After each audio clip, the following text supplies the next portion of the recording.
ગુજરાતના સુપ્રસિદ્ધ કવિ ચંદ્રકાંત બક્ષીની એક પ્રખ્યાત કવિતા છે જે આપણી ગુજરાતી ભાષાના મહત્ત્વને દર્શાવે છે. એ કવિતા આવી છે: મારી ગુજરાતી ભાષા ચિત્તા પર જલતી લાશ અને ગર્ભમાં બંધાતા પિંડની વચ્ચેનો સેતુ છે. લાશ અને પિંડની વચ્ચેનો સેતુ છે. શું દર્શાવે છે? જન્મથી લઈ અને મૃત્યુ સુધીમાં મારી ગુજરાતી ભાષાનું મહત્ત્વ અનેરું છે, અલગ છે, જેનું કોઈ મોલ નથી, જેનું તુલ્ય કરી શકે એવું કંઈ વસ્તુ નથી. સેમ આપણા જેવા એસ્પિરન્ટ, જેના માટે એસ્પિરન્ટથી ઓફિસરની સફર, સાંભળજો, એસ્પિરન્ટથી ઓફિસર સુધીની સફરમાં પણ ગુજરાતી ભાષા એક સેતુ તરીકેનું કાર્ય કરે છે. આ વાત સાથે તમે બધા અગ્રી થશો. જ્યારે ભાષાની વાત આવે, ગુજરાતના મેઇન્સના સિલેબસની વાત આવે એટલે ગુજરાતી ભાષાનું મહત્ત્વ અલગ જ છે, ઇમ્પોર્ટન્સ એટલું છે.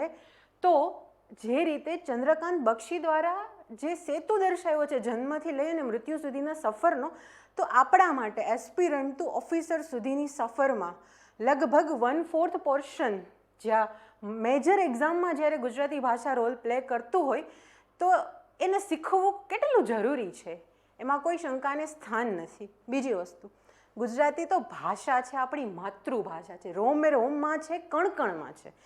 તો હું શ્રેયા આરદેશના શૌર્ય એકેડેમીના લાઈવ પ્લેટફોર્મ પરથી ગુજરાતી લેખન કલાના નામે એક અનોખી સિરીઝ શરૂ કરવા જઈ રહ્યા છીએ કે જેની અંદર આપણે ફક્ત ફોર્મેટ સમજાવીને, વ્યાકરણ સમજાવીને પૂરું નથી કરવાના. અહીં આપણે દરેક ફોર્મેટને ઇન ડિટેલ તો ભણીશું જ, કોઈ શંકા નથી, પરંતુ સાથે સાથે ફોર્મેટનું કન્ટેન્ટ આપવામાં તો આવશે, સાથે એ પણ શીખવાડવામાં આવશે કે કન્ટેન્ટને પ્રિપેર કઈ રીતે કરવું. મેં જીપીએસસી મેઇન્સ 1-2 મેઇન્સની છેલ્લી 4 મેઇન્સ લખેલી છે અને તેમાંના 2 ઇન્ટરવ્યૂ આપેલા છે. આ સમગ્ર જર્નીમાં, છેલ્લા 3 થી 3.5 વર્ષની જર્નીમાં જે એક વસ્તુઓ મેં કરેલી છે, મારો અપ્રોચ, મારે શું કર્યું હતું અને એનો કેટલો બેનિફિટ મળ્યો, એ દરેક અનુભવને હું અહીંયા શેર કરીશ.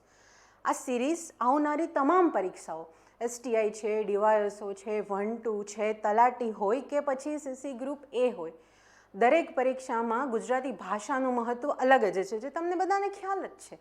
તો આખી સિરીઝની અંદર આપણે મારો અનુભવ પ્લસ એ વસ્તુ પણ શીખીશું કે જ્યારે ગુજરાતી ભાષા આપણને સારી નથી આવડતી, આપણી પાસે બાય ડિફોલ્ટ નેચરલી સારા શબ્દો, ગુજરાતી ભાષાના પ્રભુત્વ દર્શાવે એવા શબ્દો જ્યારે નથી આવતા, એ સમય દરમિયાન કયો જુગાડ લગાડી શકીએ, એવું શું કરી શકીએ કે આપણે ગુજરાતી ભાષાને મજબૂત બનાવી શકીએ.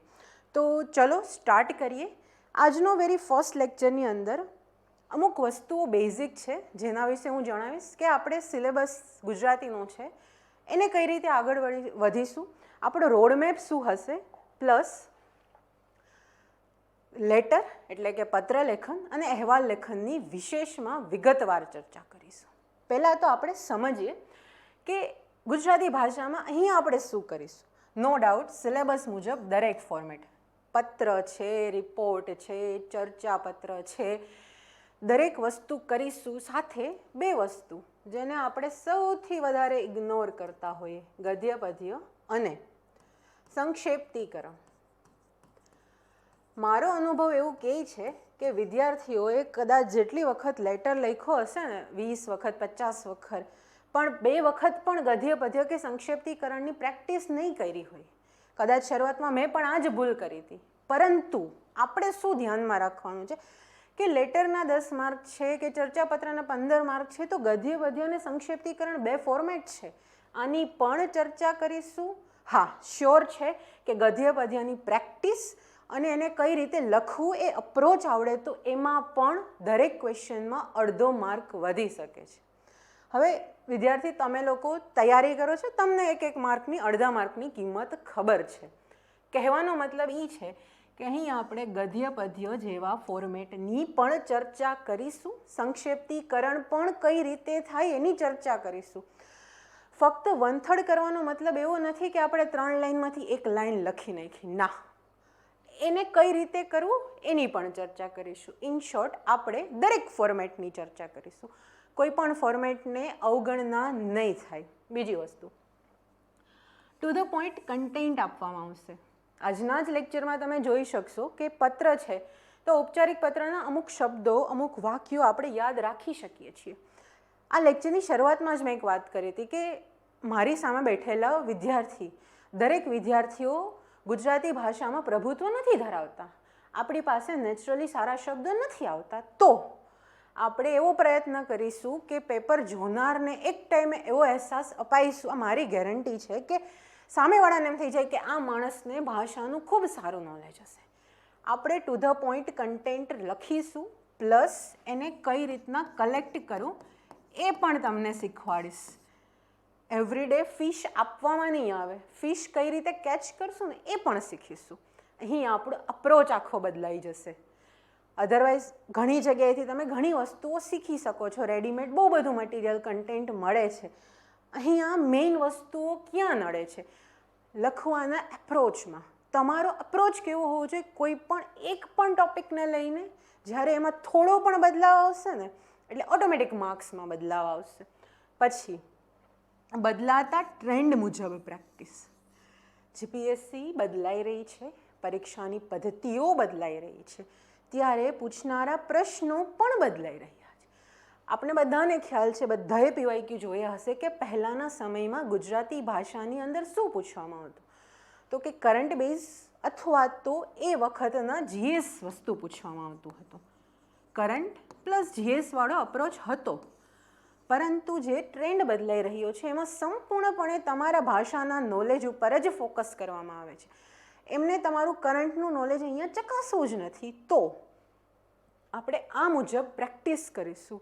જે રીતે આઉટ ઓફ બોક્સ ક્વેશ્ચન આવી રહ્યા છે તો આપણે પણ આઉટ ઓફ બોક્સ ક્વેશ્ચનની પ્રેક્ટિસ કરીશું. અમુક રેડીમેડ રેન્ડમ ટોપિક ઉપર કન્ટેન્ટ પ્રિપેર કરીશું. પછી શું થશે કે 10 ફોર્મેટ છે કે 8 ફોર્મેટ છે, ભલે આપણે કોઈ વસ્તુની પ્રેક્ટિસ પત્રમાં કરી હોય, પરંતુ એ ક્યાંક ને ક્યાંક ગમે ફોર્મમાં ગમે જગ્યાએ કામ લાગી શકે, બની શકે એને ચર્ચાપત્રમાં પૂછાય છે. તો આપણે બદલાતા ટ્રેન્ડ મુજબ પ્રેક્ટિસ કરીશું અને એ મુજબનું કન્ટેન્ટ પણ આપવામાં આવશે. પછી ટોપર્સ કોપીનું ઓબ્ઝર્વેશન કરીશું. ઘણી વખત ટોપર્સની કોપીમાંથી એમનો અપ્રોચ ખબર પડતી હોય અને આપણે ન્યુટ્રલ રહીને જોઈશું કે કઈ વસ્તુઓ પોઝિટિવ છે, કઈ વસ્તુઓ નથી કરવાની. એનું એક ઓબ્ઝર્વેશન શીખીશું. બીજી વસ્તુ, વ્યાકરણ ખૂબ ઇમ્પોર્ટન્ટ રોલ પ્લે કરે છે. પહેલાંના ટાઈમમાં એવું બનતું કે આપણી પાસે ઓપ્શન્સ ના આવતા તો યાદ ના આવતું કે આટલા 20-22 અલંકારમાંથી કયો અલંકાર હશે, આટલા છંદમાંથી કયો છંદ હશે. It was difficult. પરંતુ જ્યારે હવે આપણી પાસે ઓપ્શન્સ છે અને તમે ગઈ એસટીઆઈ અને જીપીએસસી 1-2માં આ વસ્તુ ઓબ્ઝર્વ કરેલી હશે કે વ્યાકરણ ક્યાંક ને ક્યાંક કમ્પેરેટિવલી થોડું ઘણું ઇઝી બન્યું છે. તો શા માટે એનો ફાયદો ના ઉઠાવીએ? વ્યાકરણમાં આપણે રોકડા માર્ક્સ લઈ આવવાની પ્રેક્ટિસ કરીશું. અને તમે બધાએ જોયું હશે કે વ્યાકરણમાં પણ બદલાવાના ક્વેશ્ચન બદલાયા છે. પહેલાં ભાષા સુધી, વાક્ય સુધી જોડણીનું એટલું મહત્ત્વ ન હતું, પરંતુ હવે આ વસ્તુ અલગ છે. આપણે એમાં પણ એ જ વસ્તુની પ્રેક્ટિસ કરીશું. બીજી વસ્તુ, પેપર દરમિયાન સમયનું આયોજન.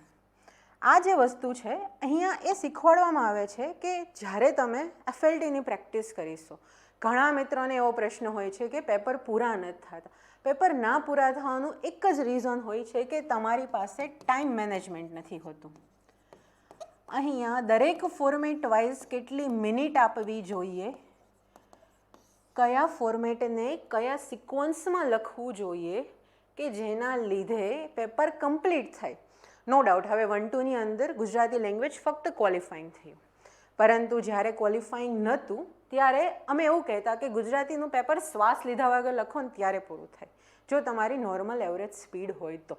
એક્સ્ટ્રા ઓર્ડિનરી સ્પીડની વાત નથી થતી, પણ તેમાં પણ ટાઈમ મેનેજમેન્ટ બહુ જરૂરી બને છે. પહેલાં કયું ફોર્મેટ લખવું જોઈએ, આપણું મેન્ટલ સ્ટેટ ત્યારે કઈ હશે પેપરના શરૂઆતમાં, મિડમાં, એન્ડમાં, એ મુજબ આપણે આખી સિક્વન્સ નક્કી કરીશું કે આ ફોર્મેટ આ ટાઈમે અત્યારે લખવાનું છે, 7 મિનિટમાં લખવાનું છે કે 12 મિનિટમાં લખવાનું છે. તો આપણે એની પણ કરીશું. એટલે અહીંયા એક વસ્તુ તમે જોઈ શકો છો કે આપણે સાવ બેઝિકથી લઈ કન્ટેન્ટ કઈ રીતના લખવું અને બનાવવાથી લઈ અને હાઈએસ્ટ લેવલ ઉપર, એટલે કે સાવ પ્રેક્ટિસ, છેલ્લું પ્રેક્ટિસ હશે ને જે બી ટાઈમ મેનેજમેન્ટ, ફોર્મેટ કઈ રીતે લખવું, વેલ્યુ એડિશન કઈ રીતે કરવું, છેલ્લા દિવસોમાં શું કરવું જોઈએ, એ દરેકની ચર્ચા કરીશું. અહીં આ સિરીઝ પૂર્ણ થશે એટલે આપણે એમ કહીએ ને કે એસ્પિરન્ટ ટુ ઓફિસરની સફર જે હશે ને એ ખૂબ ઇઝી થઈ જશે. તમે એક નવા એપ્રોચથી, નવી મેથડથી, જે આ એકેડેમીનો પણ મોટો છે કે અમે કંઈક એવું આપીએ કે જે અત્યાર સુધી નથી તમને મળ્યું અથવા તમારા સમજની બહાર છે, તો એની આપણે જોઈશું. આ હતું રોડમેપ ઓફ ગુજરાતી લેંગ્વેજ. આપણે આવનારા લેક્ચર્સમાં ગુજરાતી ભાષાને કઈ રીતે હેન્ડલ કરીશું, syllabus wise, format wise, grammar, એફએલટીની પ્રેક્ટિસ કરીશું, ક્વેશ્ચનની પ્રેક્ટિસ કરીશું, દરેક વસ્તુની પ્રેક્ટિસ કરવામાં આવશે અને કઈ રીતે શું હશે એની વિગતે આપણે જોઈ લીધું. હવે એના પછી જોઈએ, આ છે આપણો ગુજરાતીનો સિલેબસ. કોઈ પણ પેપરની તૈયારી માટે બે બેઝિક હથિયાર આપણે જે કહીએ ને એ બે જ છે. શું છે? એક તો તમારો પોતાનો સિલેબસ અને પીવાયક્યુ. હવે જે ટ્રેન્ડ બદલાણો છે આપણા ચેરમેન બદલાવા પછી, તો આપણી માટે પીવાયક્યુ ઇમ્પોર્ટન્ટ છે. અત્યારે વાત કરીએ તો લાસ્ટ એસટીઆઈ અને એડવર્ટાઇઝમેન્ટ 240, આ બે વસ્તુ આપણી પાસે બેઝમાં છે. એટલે આપણે પણ એવી જ પ્રેક્ટિસ કરીશું કે જે આ પરીક્ષામાં જે વસ્તુ પૂછાયેલી છે એ મુજબ કરીશું. સાથે સાથે આપણે એ નહીં ભૂલી જઈએ કે કદાચ ઓલ્ડ પેટર્નમાં જાય અથવા મોડરેટ વે ઉપર રહીને પ્રેક્ટિસ ક્વેશ્ચન પૂછાય તો આપણે એની પણ ચર્ચા કરીશું. ઇન શોર્ટ, પેપર કોઈ પણ નીકળે, કેવું પણ નીકળે, ઇઝી નીકળે, ટફ નીકળે, નવી મેથડથી નીકળે, જૂની મેથડથી નીકળે, મોડરેટ નીકળે, નો મેટર વોટ, આપણે હંમેશા રેડી હશું. સિલેબસ તમને બધાને ખ્યાલ જ હશે.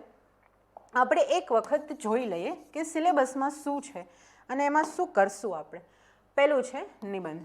તમારી પાસે 3 ઓપ્શન હશે. આ 3માંથી એક નિબંધ તમારે લખવાનો હોય છે. આ ક્લાસ 3નો સિલેબસ છે. પછી છે વિચાર વિસ્તાર. વિચાર વિસ્તારમાં 2માંથી એક લખવાનું હોય છે જેના માર્ક્સ 10 છે, મતલબ આ મેજર રોલ પ્લે કરશે. બીજું શું હશે? કાવ્ય પંક્તિ હશે અથવા ગદ્ય સૂક્તિઓ હશે. ગદ્ય હશે, પદ્ય હશે, બરાબર. પછી છે સંક્ષેપીકરણ. સંક્ષેપીકરણનો મતલબ શું થાય તો કે જે વસ્તુ આપેલી છે એનું 1/3 લખવાનું. હવે તમે બધાએ જોયું હશે કે લાસ્ટ જે જીપીએસસી 1-2 લેવાની એમાં સંક્ષેપીકરણ કંઈક અલગ ફોર્મેટમાં પૂછાણું હતું. તમે બધાએ જોયું હશે કે એ ટેબલના ફોર્મમાં પૂછાણું હતું કે જેમાં અમુક શબ્દો આપેલા હતા અને આ રીતે આપણે લખવાનું હતું. મતલબ કે એ લોકોએ કંઈક નવું ચેન્જ કર્યું. સંક્ષેપીકરણનું ઇમ્પોર્ટન્સ વધી ગયું છે. પછી ગદ્ય સમીક્ષા. મતલબ શું છે? એક પેરેગ્રાફ હશે તમારી પાસે, અમુક ઇન્ફોર્મેશન હશે અને એના ઉપરથી આપણે પ્રશ્નોના જવાબ લખવાના હોય છે. પરંતુ ક્યારેય આની અંદરનો એપ્રોચ એવો ના હોય કે ઉપરથી કોપી પેસ્ટ કરે. અહીંયા પણ તમારે સમજવાનું છે, તમારા શબ્દોને મોલ્ડ કરીને જવાબ લખવાનો છે. એની આપણે ચર્ચા કરીશું જ્યારે આ ફોર્મેટને વિગતે કરીશું. પછી છે નિવેદનો, જાહેર નિવેદન જે પ્રચાર માધ્યમમાં આપવામાં આવતા હોય છે, પ્રેસ રિલીઝ, એ તમને બધાને ખ્યાલ જ હશે. પછી છે પત્રલેખન. આજે આપણે પત્રલેખનની ચર્ચા કરીશું. અભિનંદન, શુભેચ્છા, વિનંતી, ફરિયાદ કોઈ પણ હોઈ શકે છે. ચર્ચાપત્ર. પત્રલેખન 5 માર્કનું છે. તમારા ફોર્મેટમાં સૌથી લિસ્ટ માર્કવાળું, બરાબર. પછી છે ચર્ચાપત્ર. ચર્ચાપત્રની અંદર શું હોય છે?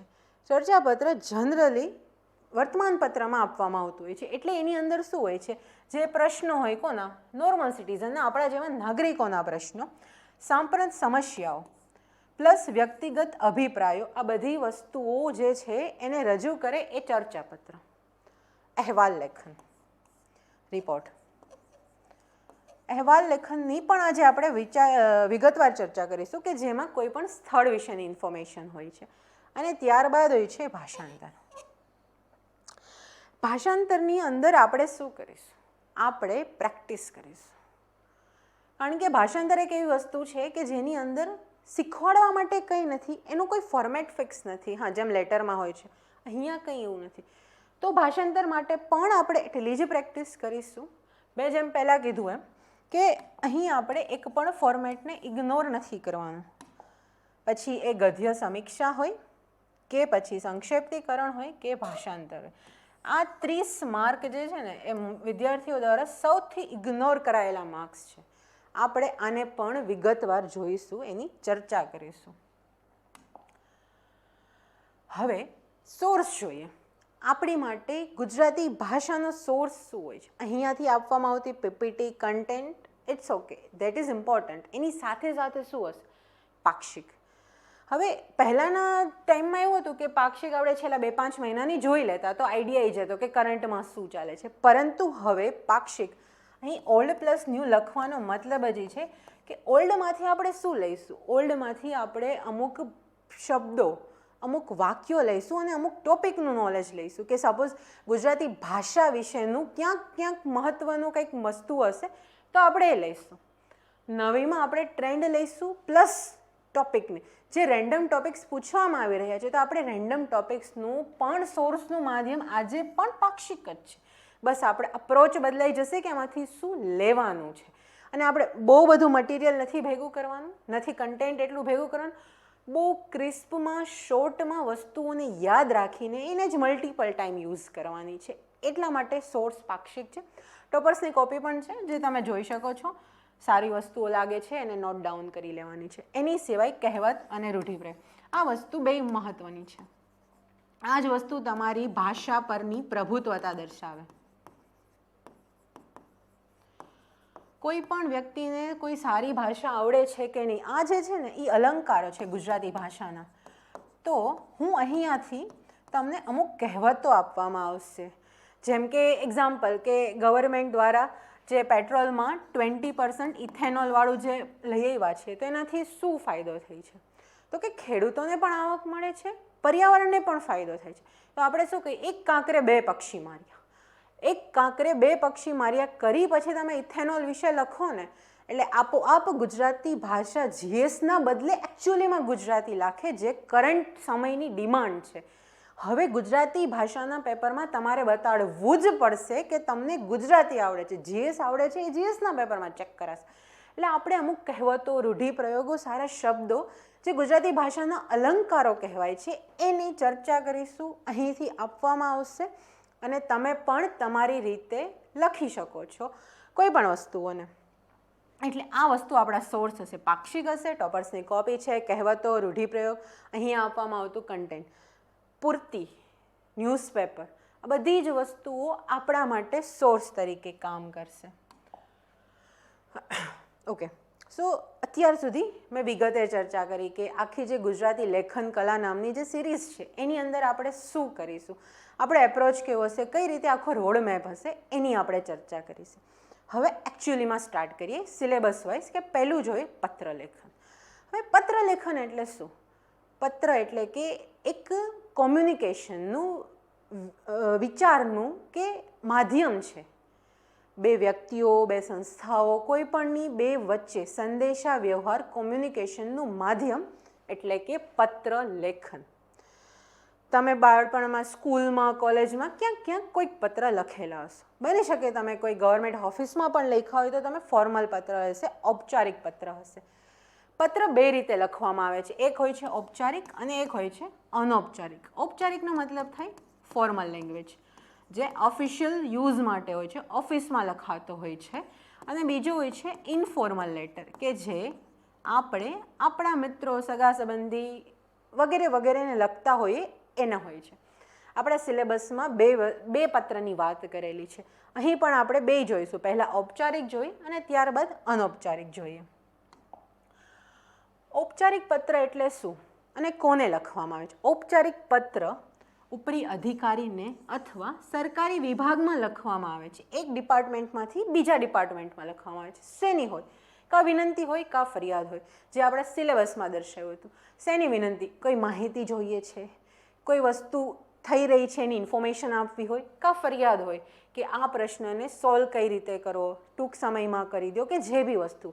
મતલબ કે બે મુખ્ય વસ્તુ હોય છે, વિનંતી અને ફરિયાદ.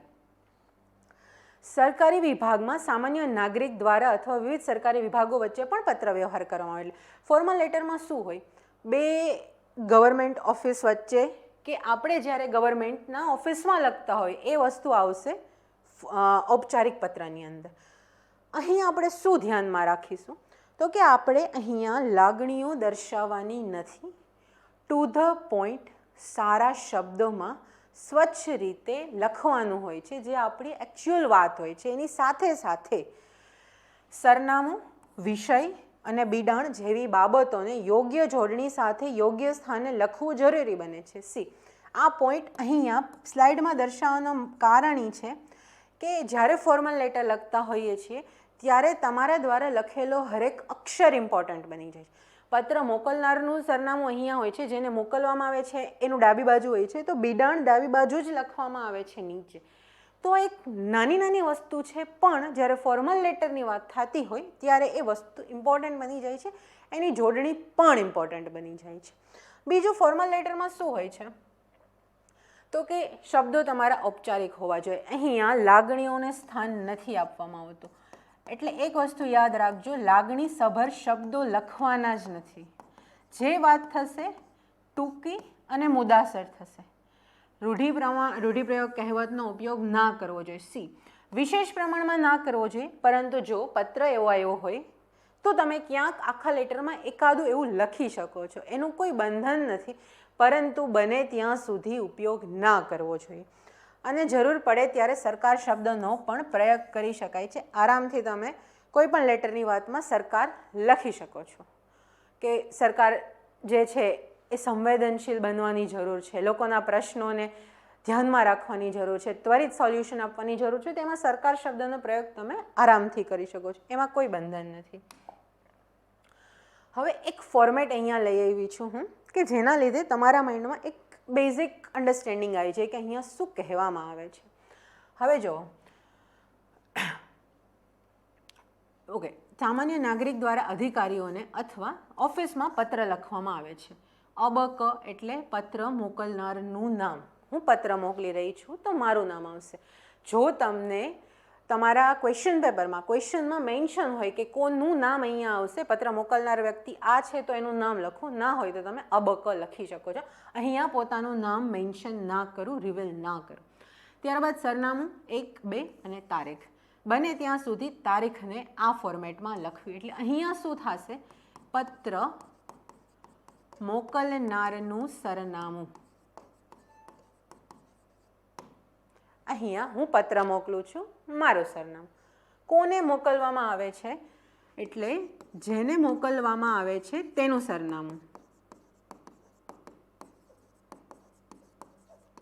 શરૂઆત પ્રતિથી કરવી. અહીંયા આ કોમા જરૂરી છે, આ યાદ રાખજો. ચીફ ઓફિસર સાહેબ શ્રી, કાલાવડ નગરપાલિકા, રાજકોટ 360001. હવે એક વસ્તુ ધ્યાનમાં રાખજો, આ લેટર જેને લખવામાં આવે છે બીજાને હોય તો એમનું નામ, એમનું એડ્રેસ અને એ વસ્તુ અહીંયા આવશે. આ વસ્તુ બહુ વધારે મહત્ત્વની બની જાય જ્યારે કોઈ સરકારી ઓફિસમાં તમે પત્ર લખતા હોય છે. અહીંયા તમારું નામ, અહીંયા જેને મોકલવામાં આવે છે એ. ત્યારબાદ વિષય. વિષય એટલે જે પત્ર, જેના વિશે પત્ર લખવામાં આવતો હોય, જે પત્રની માહિતી હોય એ અહીંયા ટૂંક શબ્દમાં લખવાનું. જેમ કે આપણે એવું કહીએ કે સામાન્ય નાગરિક દ્વારા સરકારને પત્ર લખવામાં આવ્યો હોય તો શું કહીએ, તો કે વધતા જતા ટ્રાફિકની સમસ્યા વિશેની પત્ર.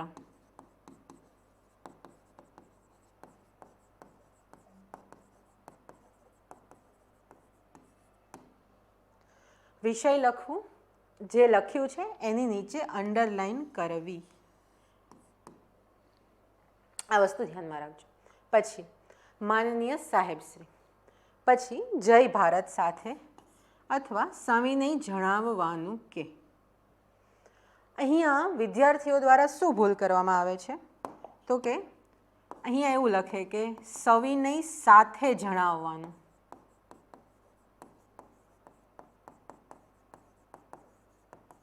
નહીં, સવિનયનો મતલબ જ એવો થાય વિનય સાથે. અહીંયા સાથે શબ્દ ના આવે. આ વસ્તુ યાદ રાખવાની છે કે સવિનય સાથે જણાવવાનું અથવા જય ભારત સાથે. થઈ ગયું. અહીંયા જે મોકલે છે એનું સરનામું, જેમને મોકલવામાં આવે છે એનું સરનામું, એનું ઓફિસનું એડ્રેસ, વિષય કરી અને જેની વિષયની વાત હોય એ મુખ્ય વાત લખી. માનનીય સાહેબ શ્રી કરી ફર્સ્ટ પેરેગ્રાફની અંદર જય ભારત સાથે સવિનય અથવા સવિનય જણાવવાનું કે એક કરી અને અહીંયા તમે શું લખીશો તો કે મુખ્ય વાત અહીંયા લખવી. કઈ વાત? ધારો કે આપણે ટ્રાફિકની વાત કરીએ છીએ તો અમદાવાદ છે તો શું કહી શકો તો કે તમે એસજી હાઈવે ઉપર ક્યારે તો કે સવારે અને સાંજે ઓફિસના સમયે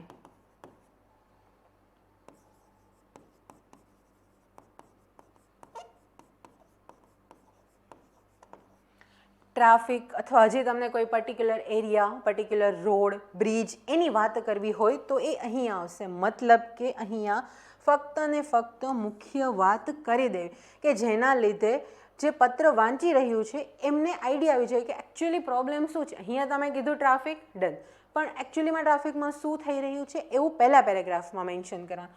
ત્યારબાદ સેકન્ડ પેરેગ્રાફની અંદર તમે શું લખીશો તો કે જે ટ્રાફિકની સમસ્યાની જ આપણે વાત કરી તો અહીંયા શું આવશે તો કે નાગરિકોને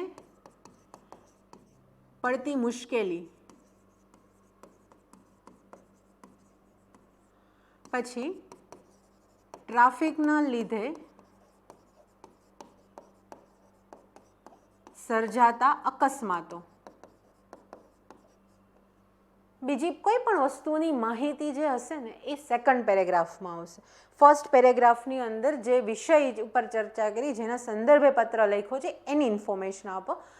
સેકન્ડમાં શું આવશે? નાગરિકોને કઈ મુશ્કેલી પડી રહી છે, અકસ્માતો સર્જાઈ રહ્યા છે કે XYZ જે માહિતી હશે એને ઇન ડિટેલ એટલે કે વિગતવાર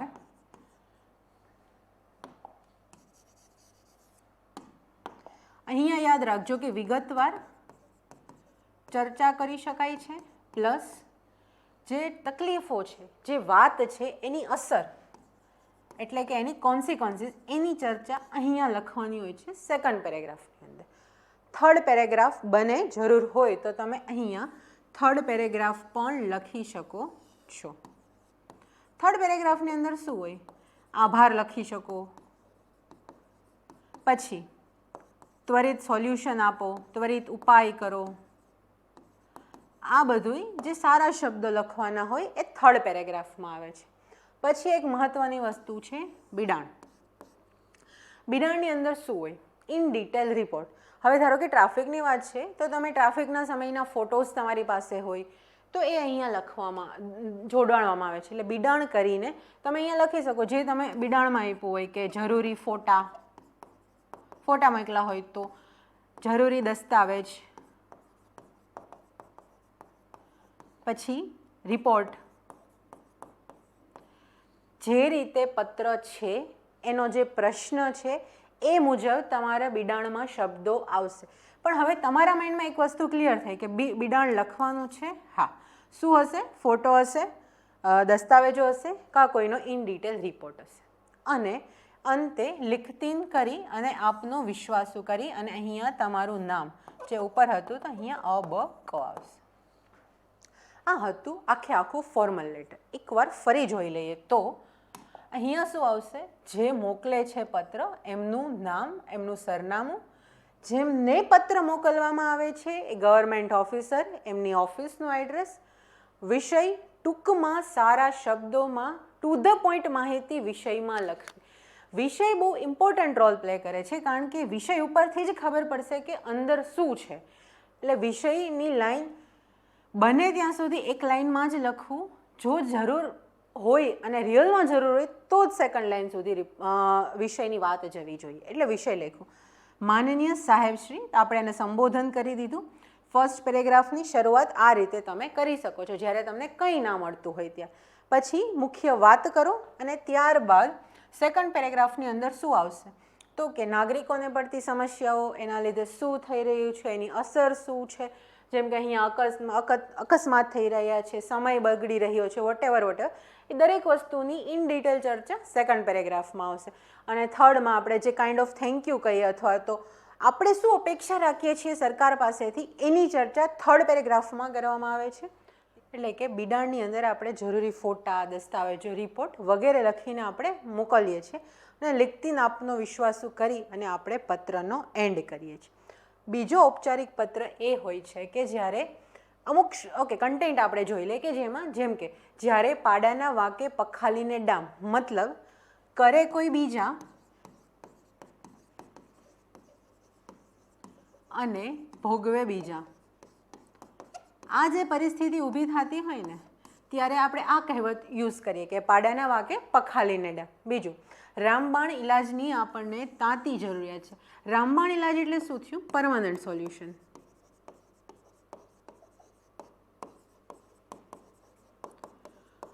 કોઈ પણ વસ્તુનું પરમનન્ટ સોલ્યુશન આપને શું મળી શકે?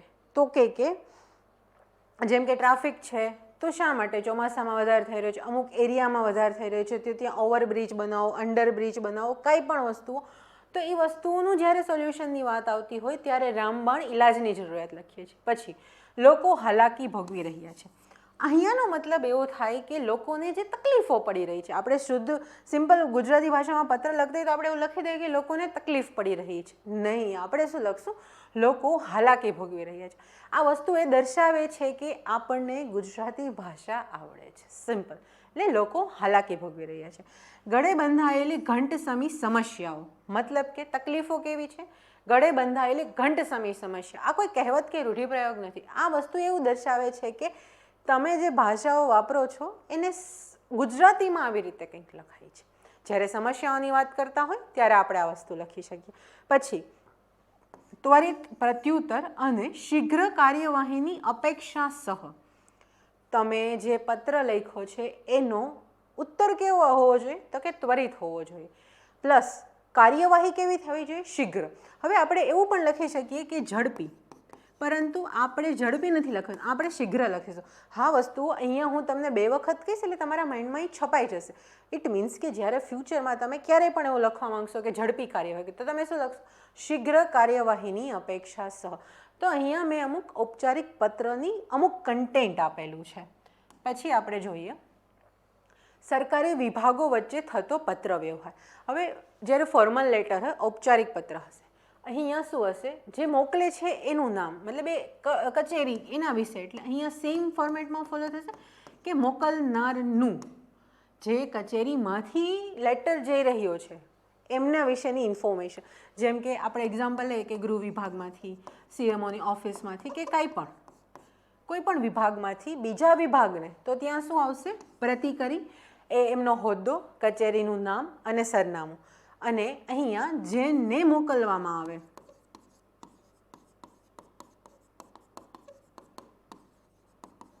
એમના વિશે ઇન્ફોર્મેશન. બીજું, વિષય અને સંદર્ભ. જે પત્ર થઈ રહ્યો, વ્યવહાર થઈ રહ્યો છે એમનો વિષય શું છે? કયા વિશેની ઇન્ફોર્મેશન જોઈએ છે? કોઈ માહિતી આપવી છે, લેવી છે, કોઈ સમસ્યાનું વર્ણન કરવું છે, તો એના વિશેની ઇન્ફોર્મેશન વિષયમાં આવશે.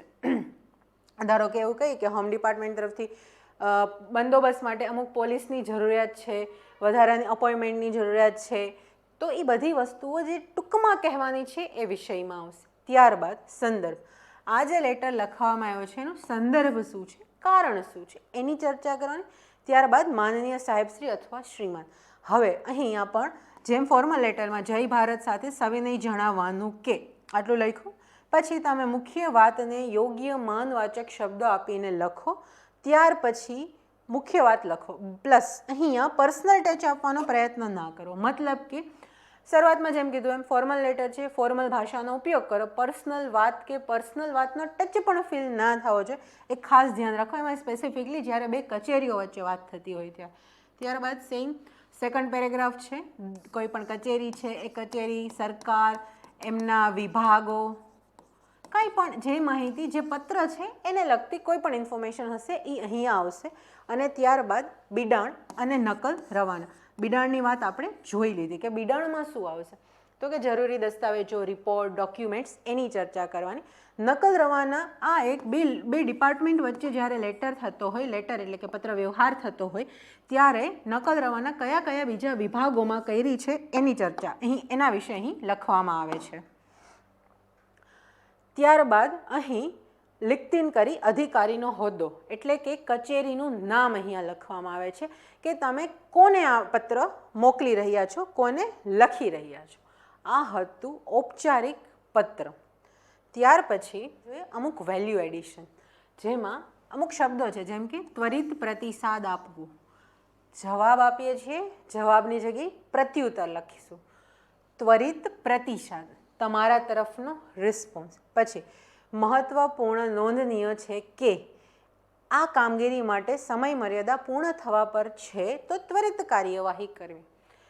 હવે જેમ મેં કીધું એમ એક ડિપાર્ટમેન્ટમાંથી બીજા ડિપાર્ટમેન્ટમાં અથવા સામાન્ય નાગરિક દ્વારા કોઈ પણ જ્યારે ફોર્મલ લેટર થતો હોય, કોઈ સમસ્યાની વાત થતી હોય, તો કે એનો ટાઈમ પીરિયડ જે છે પૂરે થવા પણ છે તો ત્વરિત કાર્યવાહી કરવી. બીજી વસ્તુ, ઔપચારિક ભાષાનો પ્રયોગ કરો. આ તમને બધાને ખ્યાલ જ છે. એટલે ઇન શોર્ટ આપણે હવે ઔપચારિક લેટર માટે શું છે તો કે અમુક ડિપાર્ટમેન્ટ વિશે નોલેજ હોય અથવા આપણી પાસે સારા શબ્દો હોય, ત્વરિત પ્રતિસાદ, શીઘ્ર વગેરે વગેરે જેવા શબ્દો તમારા ફોર્મલ લેટરને એકચ્યુઅલીમાં ફોર્મલ બનાવે છે. ત્યાર પછી છે અનૌપચારિક પત્ર. અનૌપચારિકનો મતલબ એવો થાય જ્યારે કોઈ એક વ્યક્તિ દ્વારા બીજાને લખવામાં આવતો હોય. કોને?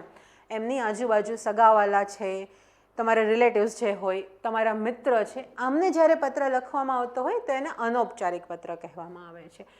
એમનો વિષય શું હોઈ શકે છે? શુભેચ્છા. કેમાં?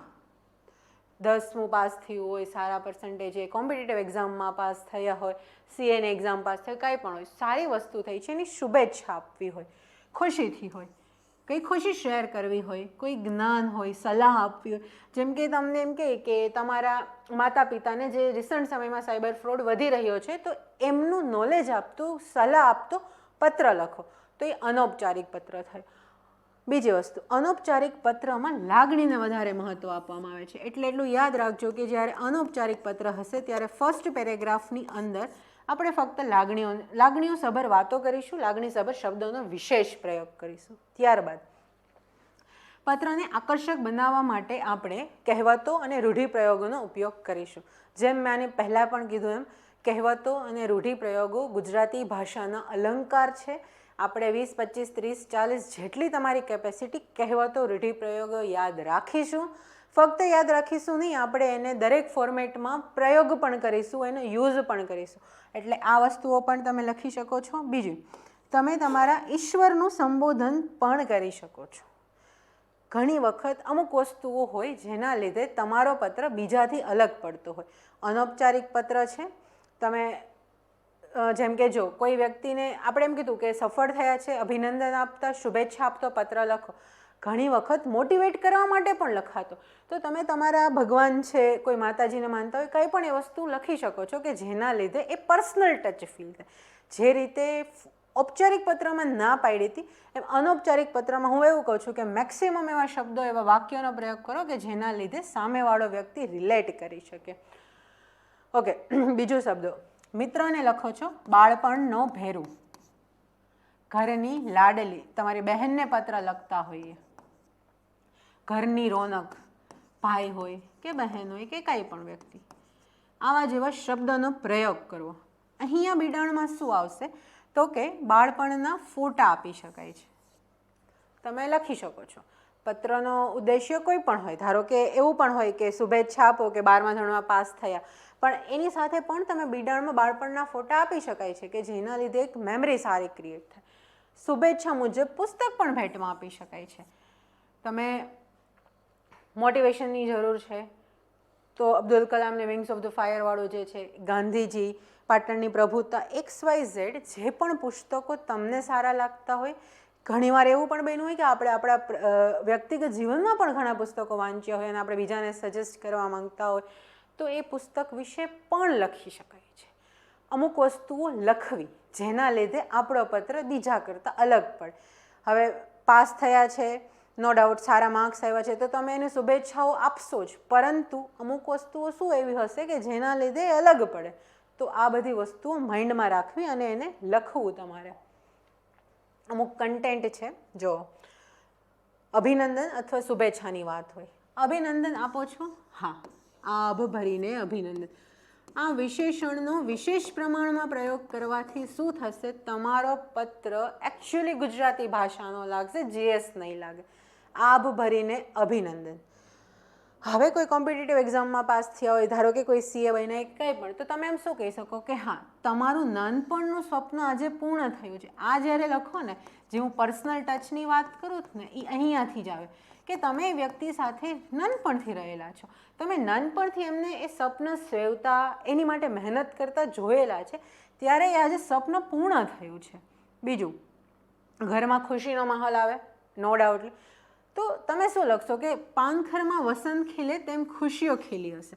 આ જે વસ્તુઓ છે ને, એ યાદ રાખી લ્યો કે હવે જ્યાં પણ જે જગ્યાએ આપણે ખુશીની વાત કરવી, તો તમે આ વસ્તુ લખશો કે પાનખરમાં વસંત ખીલે તેમ ખુશીઓ ખીલી હશે. પછી તમે એને મહેનત કરી છે, એને એપ્રિશિએટ કરો છો, એને એકનોલેજ કરો છો, વસ્તુને સમજો છો, ત્યારે તમે શું લખો કે તમે ચોટલી બાંધીને મહેનત કરી, જે કમર કસીને કામે લાગી. તમારી મહેનતને એપ્રિશિએટ કરવા માટે આ શબ્દોનો ઉપયોગ કરવો.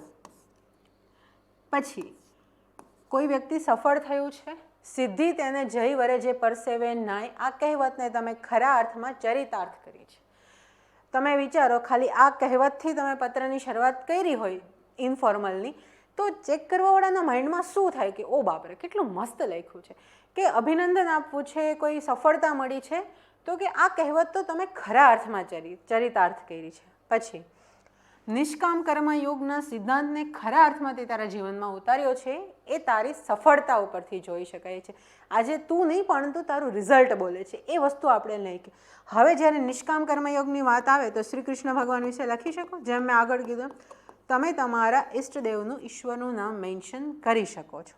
બીજું, મોટિવેટ કરતા હોઈએ કોકને, જ્યારે એમને મોટિવેશનની જરૂર હોય ત્યારે તમે શું લખો, નિશાન ચૂક માફ, નહીં માફ નીચું નિશાન. કોઈ વ્યક્તિ, ધારો કે આપણી જ ફિલ્ડ છે, સફળતા નથી મળી રહી, 1-2 વર્ષ જતા રહ્યા હોય, તો તમે શું લખો કે હા, તારું નિશાન તું ક્યારેય નીચું ના કરીશ, કારણ કે નિશાન ઊંચું હશે, તમે મહેનત કરશો, તારી મહેનત સફળ થશે. તો આ બધી વસ્તુઓ છે. આ 10 લાઈન છે, 5 લાઈન છે, આને આપણે યાદ રાખવાની છે, ઇમ્પ્લિમેન્ટ કરવાની છે. હવે આના સિવાય તમને પણ અમુક આવી લાઈન મળશે જે તમે પ્રિપેર કરશો. એની પહેલાં એક વસ્તુ કહી દઉં કે હવે આપણે શું કરવાનું, ઓકે, આપણે એ નોટ્સ બનાવવાનું છે, આના પછી ચર્ચા કરી. એક લેટર છે, રેફરન્સ લેટર જોઈએ, આમાં ઉપરથી અમુક વસ્તુઓ હું તમને કહેવા માગું છું. જાહેર ખબરો બજારોને કેવી રીતે નિયંત્રિત કરે છે તે વિષયનો અવલોકનો વર્ણવતો પત્ર અ બ કને લખો. પત્ર મોકલનારનું સરનામું ત.થ.દ, સરનામું 1, તારીખ. કોને મોકલો છે, પ્રતિ, તંત્રીસી, આ વર્તમાનપત્ર, સરનામું 2. અહીંયા વિષય કરીને આપણે લાઈન કરશું, જાહેર ખબરોની બજારના નિયંત્રણમાં ભૂમિકા. હવે જો એને શું કીધું કે આ વર્ણવતો પત્ર અબકને લખો, એ એણે લખી નાખ્યો અબક, પણ તમને ખબર નથી કે અબક કઈ પોઝિશનમાં છે કે શું છે, કંઈ ના મળે ત્યારે શ્રીમાન લખવું. આ પત્ર અહીંયા ફક્ત નોલેજ માટે નથી, એમાંથી અમુક વસ્તુ ઓબ્ઝર્વ કરવા માટે છે. એ હું અહીંયા લખું છું કે ઇન્ફોર્મલ લેટર કેવો હશે, તો કે શ્રીમાન કરીને તમે એના વિશે લખો. બીજું એણે શું લખ્યું કે આપનું લબ્ધ પ્રતિષ્ઠ વર્તમાન પત્ર એ ઘણા વર્ષોથી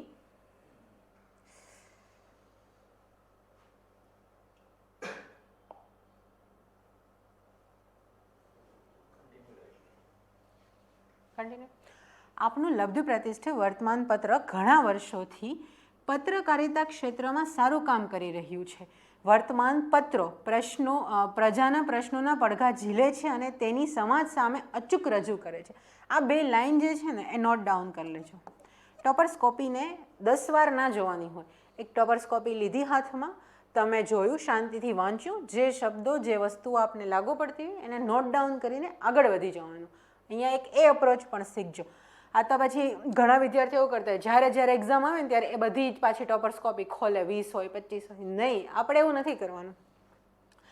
હવે અહીં હું જાહેર ખબરના બજારના નિયંત્રણ વિશે આપને માહિતી આપવા માંગુ છું. આ વ્યક્તિએ બહુ સારી રીતના પૂર્વ ભૂમિકા બાંધી લીધી. હવે એણે અહીંયા જીએસના નોલેજનો યુઝ કર્યો. આર્ટિકલ 19 એણે એવું કીધું કે આર્ટિકલ 19 હેઠળ વાણી અને અભિવ્યક્તિની સ્વતંત્રતામાં પ્રેસની સ્વતંત્રતા રહેલી છે. નાગરિકો આ પ્રેસ માધ્યમોને પોતાના વેપાર રોજગાર માટે યોગ્ય સ્થાન સમજી તેનો ભરપૂર ઉપયોગ કરે એના માટે એને હકારાત્મક અને નકારાત્મક. હવે અહીંયા જુઓ, તમને પત્રમાં એવું ક્યારેય નથી કીધું કે તમે બે વસ્તુ એડ્રેસ કરો, એના વિશે લખો, હકારાત્મક ને નકારાત્મક. પરંતુ આ વ્યક્તિએ શું કર્યું છે, એને એ વસ્તુને, કારણ કે ખબર જ છે જાહેર ખબરોનો જેટલો સારો યુઝ થાય છે એટલો જ ખરાબ પણ થાય છે. જાહેર ખબરો હકારાત્મક અને નકારાત્મક પાસા. અહીંયા એ વસ્તુ શીખવાની છે, જ્યારે કોઈ પણ વસ્તુના બે પાસા હોય તો બંને પાસા વર્ણવવા જરૂરી છે. હવે જેમ કે હકારાત્મક પાસું, શું ફાયદો થાય? આ કોમન પોઈન્ટ છે, એમાં કંઈ વાંધો નથી કે લોકો સુધી પહોંચાડવાનું માધ્યમ છે, બહોળા પ્રમાણમાં પહોંચે, આકર્ષી અને વેચાણમાં વૃદ્ધિ થાય, રોજગાર સર્જન, આ બધી વસ્તુઓ પોઝિટિવ પોઈન્ટ છે. ત્યાર પછી નેગેટિવ પોઈન્ટ છે, એ વસ્તુ તમે વાંચી લેજો. અહીંયા બીજું શું જોવાનું છે કે ઉપરોક્ત પાસાઓને જોતા જાહેર ખબર એક બાજુ સારું માધ્યમ પૂરું પાડે છે તો બીજી બાજુ નૈતિકતાના અભાવે તે લોકોને ગેરમાર્ગે પણ દોરે છે. આ છે એ થયા સારા શબ્દો. અહીંયા નૈતિકતાનો અભાવ જે છે જેના લીધે આવું થઈ રહ્યું છે, તો આ વસ્તુ દર્શાવે કે હા, આ વ્યક્તિએ સારો લેટર લખ્યો છે અને 5 માર્ક્સ છે. હું જાહેર ખબરની સમાજ પર હું આશા રાખું છું કે આપ આ બાબત ધ્યાનમાં લેશો. લેખિત કરી આપનો વિશ્વાસુ અને તથ્યદો. આ એક હતો રેફરન્સ લેટર. અહીંયાથી શું લેવાનું હતું એ મેં તમને જણાવ્યું અને કેટલું લેવાનું છે એ મેં તમને જણાવ્યું. ઓકે, હવે આ STIનો લેટર છે, એની પહેલાં હું એક બીજી ચર્ચા કરીશ કે નોટ્સ મેકિંગ. આગળની સ્લાઇડમાં અમુક ઇન્ફોર્મેશન મેં તમને આપી જે આપણને ખબર હતી, મતલબ એ તમે નોટ ડાઉન કરશો. હવે શું કરવાનું છે, એક A4 સાઇઝનું પેપર લો,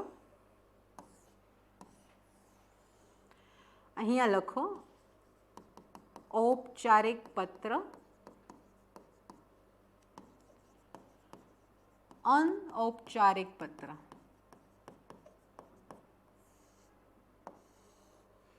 ત્યારબાદ હવે તમને અમુક લેવલ પછી ફોર્મેટ યાદ જ હશે કે ઔપચારિક પત્રનું ફોર્મેટ કેવું હોય, અનૌપચારિકનું કેવું હશે. હવે શું કરવાનું, અહીંયા ઇન્ફોર્મેશન લખવાની. જે આગળ મેં કન્ટેન્ટ આપ્યું ને, તમને મેં કદાચ આટલું કન્ટેન્ટ આપ્યું હશે. હવે તમે જ્યારે વાંચશો, લખશો, તમારા માઇન્ડના વિચારો ખુલશે, એ કન્ટેન્ટ અહીંયા લખવાનું. સેમ વસ્તુ અનૌપચારિકમાં. નવું કન્ટેન્ટ, અહીંયા આપેલું કન્ટેન્ટને તમારે તમારા હેન્ડ રિટન પેજીસમાં લખવાનું આટલું. ત્યારબાદ જે નવું મળે ને અહીંયા લખવાનું. એ તમારી પાસે એક A4 સાઇઝનું પેપર આગળ પાછળ પત્ર માટે થશે. 10 ફોર્મેટને ગણીએ તો તમારી પાસે એટ ધ એન્ડ ઓફ 8 થી 10 પેજ, કારણ કે ગદ્યમાં પદ્યમાં એટલું લખવાનું ના હોય એટલે 7-8 પેજ, 9 પેજ જે રેડી થશે, જેમાં ફક્ત ગુજરાતી ભાષાના ફોર્મેટની માહિતી હશે.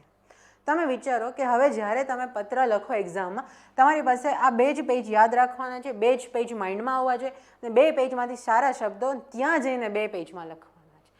વસ્તુ કેટલી ઇઝી બની જશે, સારા શબ્દો બાય ડિફોલ્ટ આવશે અને પ્લસ આપણે પ્રેક્ટિસ કરીશું.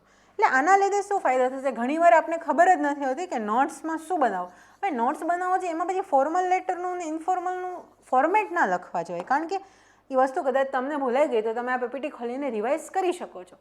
નોટ્સમાં એ જ વસ્તુ લખવાની જે વધારે મહત્ત્વની છે, જે તમને ભૂલાઈ જતી હોય, અથવા તો જે વસ્તુ પરીક્ષાના એ પેપરમાં આવવી જ જોઈએ એ વસ્તુ આપણે આ લખીએ, એ નોટ્સમાં લખાવવી જોઈએ. હવે જોઈએ એક લાઈવ તમારી સામે એક પ્રશ્ન જોઈએ અને એનું કઈ રીતના લખવું એ વસ્તુ જોઈએ. STIમાં પૂછવાનો હતો, GPSCનો જ પ્રશ્ન લઈએ આપણે કે તમારા નાના ભાઈનો દીકરો હવે શાળાએ જવાનો છે તો તેને ગુજરાતી કે અંગ્રેજી માધ્યમમાં ભણાવવા અંગેનો માર્ગદર્શન આપતો પત્ર લખો. પત્ર તમારી સામે આવ્યો, તમારી પાસે 2 પોઈન્ટ ખુલવા જોઈએ કે હા, મારે ગુજરાતીનું મહત્ત્વ દર્શાવવું કે અંગ્રેજીનું મહત્ત્વ દર્શાવવું. હવે અહીંયા એક અપ્રોચ એવો બી બની શકે કે તમે કોઈ પણ એક ચૂઝ કરી લો કે હા, ગુજરાતી ભાષામાં ભણાવવું જોઈએ આ કારણો છે, અથવા અંગ્રેજી ભાષામાં આ. તો ત્યાં ક્યાંક ને ક્યાંક એક બાયસ રિવ્યૂ આવી જાય તમારો પેપર ચેક કરનાર પ્રત્યે. આવા સંજોગોમાં મોડરેટ રહીને, બેલેન્સ રહીને આપણે વસ્તુઓને હેન્ડલ કરવી જોઈએ. તો શું કરવાનું? ગુજરાતી ભાષાના મહત્ત્વ શું છે એના 4 પોઈન્ટ લખો. અંગ્રેજી ભાષાનું મહત્ત્વ શું છે એના 4 પોઈન્ટ લખો. ત્યારબાદ વસ્તુને તમારા નાના ભાઈ પર છોડ દો. આ એક બની શકે કે ઘણાને એવું લાગતું હોય કે આવો મોડરેટ વે ના આપવો જોઈએ, તમને સ્પષ્ટ પૂછ્યું છે. હા ઠીક છે, પૂછ્યું છે, એનો પ્રશ્ન શું છે કે તમને તમારો પોઈન્ટ ઓફ વ્યૂ જાણવા માગે છે કે ગુજરાતી ભાષા કેટલી મહત્ત્વની છે, અંગ્રેજી ભાષા કેટલી મહત્ત્વની છે. તો આ મારી દ્રષ્ટિએ આ બેમાં આ વસ્તુ લખી અને ત્યારબાદ છોડી દેવી જોઈએ. અથવા જો તમારી ઈચ્છા હોય કે ગુજરાતી ભાષા અથવા તો અંગ્રેજી, તો પછી એના વિશે પાછું ડિટેલમાં લખી અને નીચે એને કહી દેવાનું. હવે આ પત્ર ચાલુ છે, તમને બધાના ફોર્મેટ ખબર જ છે. અહીંયા તમારું મોકલનારનું નામ, સરનામું, તમે જેને મોકલો છો એ. હવે તમારો ભાઈ છે એટલે શું કહે? મારો નાનો વાલો ભાઈ. બરાબર. હવે યાદ રાખજો. હવે જોજો, મેં તમને કીધું ને પહેલા પેરેગ્રાફમાં લાગણીઓ આવવી જોઈએ. કઈ રીતના? સમય ચપટીની જેમ પસાર થાય છે એ મેં સાંભળ્યું હતું, પણ તારા કેસમાં મેં અનુભવ્યું કે ક્યાં આપણે બંને સાથે સ્કૂલે જતા હતા અને આજે એ સમય આવી ગયો છે કે તારા છોકરાને સ્કૂલમાં મોકલવાનો છે. ખરેખર સમય બહુ જલ્દી પસાર થાય છે. આનાથી તમે શરૂઆત કરી દો. બાકી તો તમે એમાં શું શરૂઆત કરો કે હા તારો પત્ર મળ્યો હતો ને તું આ પૂછતો હતો, એ બહુ જૂની વસ્તુ થઈ ગઈ. હા તમે આનાથી શરૂઆત કરી અને પછી કે હા બરાબર છે, હવે તો કે કઈ માધ્યમમાં મૂકવો એ સૌથી અગત્યનો પ્રશ્ન છે, કારણ કે આના ઉપરથી ભવિષ્ય નક્કી થશે. આવું કરી અને તમે પત્ર લખો. ત્યારબાદ લખો કે મારા મત મુજબ મેં જ્યારે પાસે સમજ છે, જ્ઞાન છે, એ મુજબ હું તને ગુજરાતી અને અંગ્રેજી બંને ભાષાનો પ્લસ માઇનસ સમજાવવા માગું છું. ત્યારબાદ તને યોગ્ય લાગે એમ તું નિર્ણય કરી શકે. હવે આ કેસમાં બીજું શું આવશે તો કે આપણે હવે શું કરશું? ગુજરાતી ભાષાનો શું ફાયદો થાય? તો હવે આમાં દર્શાવવાનું શું લખશો પોઈન્ટ? તો કે પહેલો પોઈન્ટ, ગુજરાતી ભાષા શું છે? તો કે માતૃભાષા છે. માતૃભાષા હોવાને લીધે શું થશે? તો કે તમારું લર્નિંગ છે, જે શીખવાની પ્રક્રિયા છે, શીખવું છે એ ઇઝી બની જશે, સરળ બની જશે, ઝડપી બની જશે, લર્નિંગની એબિલિટી વધશે. બીજી વસ્તુ લખો. આ વસ્તુ તમે કીધી કે હા માતૃભાષામાં શીખવું જરૂરી છે, તો એને જસ્ટિફિકેશન આપવા માટે તમે નેશનલ એજ્યુકેશન પોલિસીનો 3 લેંગ્વેજ ફોર્મ્યુલા પણ અહીંયા લખી શકો છો કે ગવર્મેન્ટ પણ માતૃભાષાને પ્રમોટ કરે છે. આ લખો. બીજું કે માતૃભાષા જે છે તો એ શું આવે? મેં આમાં એવું લખ્યું હતું કે માતૃભાષા જેમ શરીર માટે, તન માટે જેમ દૂધ જરૂરી છે, તેમ મનનો ખોરાક શું છે? તો કે ગુજરાતી ભાષા છે. તો તમે એ કહેવત લખી શકો છો કે જેમ દૂધ છે એ દૂધ છે તે તનને મજબૂત કરે છે,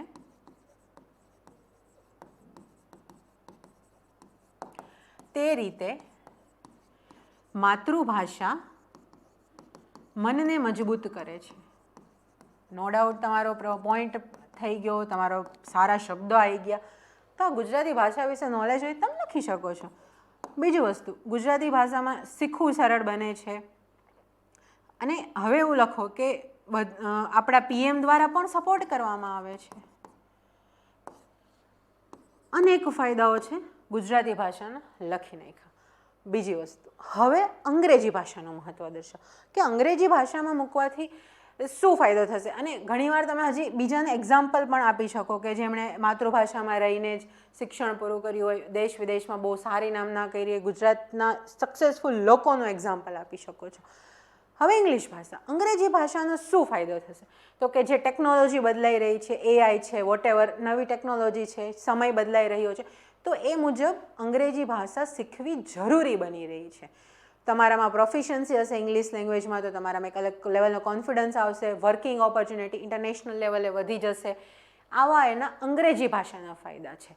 તો આ પત્રને આ રીતે હેન્ડલ કરવાનો હતો. ગુજરાતી ભાષા, અંગ્રેજી ભાષા, ગુજરાતી ભાષાનું શું મહત્ત્વ છે એ દર્શાવવા માટે તમે આ પ્લસ આપણે લેક્ચરની શરૂઆતમાં જે ચંદ્રકાંત બક્ષીની પંક્તિ લખી હતી તો એને તમે મોડિફાઈડ કરીને લખી શકો છો. એમાં કંઈ જ ખોટું નથી. ગુજરાતી ભાષાનું પેપર છે, ઇનફોર્મલ પત્ર છે. તમે ગુજરાતી ભાષાની પ્રભુત્વતા દર્શાવતા કોઈ પણ શબ્દો સારી રીતે લખી શકો છો. બસ તો ગુજરાતી અને ઇંગ્લિશનું મહત્ત્વ દર્શાવો. ત્યારબાદ બસ એના ઉપર ઓપ્શન્સ છોડી દો અને તમે એન્ડ કરી શકો છો. હવે આવા કેસની અંદર બિડાણમાં છે ને તમે એકાદું પુસ્તકો આપી શકો જેમાં ગુજરાતીનું મહત્ત્વ હોય કે કોઈ બાળક છે એના કામને લગતું હોય, પેરેન્ટિંગ વિશે હોય, તો એ પુસ્તક વિશે પણ તમે અહીંયા લખી શકો છો. બિડાણમાં એ લખી દો. આ વસ્તુ થઈ ઇન્ફોર્મલ લેટર. હજી એક રેફરન્સ જોઈએ આપણે, એક્ઝામ્પલમાં જોઈએ તો હમણાં જે છેલ્લી જીપીએસસીની એક્ઝામ લેવાની એમાં આ પૂછ્યું હતું કે તમે જોયેલી કુદરતી હોનારત અને તમે કરેલી બચાવ કામગીરીને વર્ણવતો પત્ર લખો. જ્યારે મેં આ પ્રશ્ન જોયો ત્યારે ઓનેસ્ટલી હું એ વસ્તુ કહીશ કે અહીંયા મેં શું વિચાર્યું હતું. પહેલી વસ્તુ મારા ધ્યાનમાં આવી કે અહીંયા ક્વેશ્ચનમાં 2 વસ્તુની ડિમાન્ડ છે. પહેલી ડિમાન્ડ આ કે તમે કઈ કુદરતી હોનારત જોઈ એ લખો. બીજી વસ્તુ તમે શું કર્યું એ પણ લખો. એટલે આખો પત્ર 2 ભાગમાં ડિવાઈડ થશે, તમે જોયેલું અને તમે શું કર્યું. બીજી વસ્તુ, હવે આપણે ફોર્મેટ તમને ખબર જ છે, મિત્રને લખવાનો છે એટલે શું લખી શકો કે બાળપણનો ભેરું આ કરી અને તમે પત્રની શરૂઆત કરી શકો. હવે મેં શું ચૂઝ કર્યું કે ઓકે 2 વસ્તુ છે, કુદરતી હોનારત અને બચાવ કામગીરી. કુદરતે એની કયામત બતાવી તો માણસે એની મનુષ્યતા દર્શાવી. આ વસ્તુ મારા માઇન્ડમાં આવી એટલે મેં પત્રની શરૂઆત મેં ખુદે કંઈક આવી કરી હતી કે ગયા અઠવાડિયે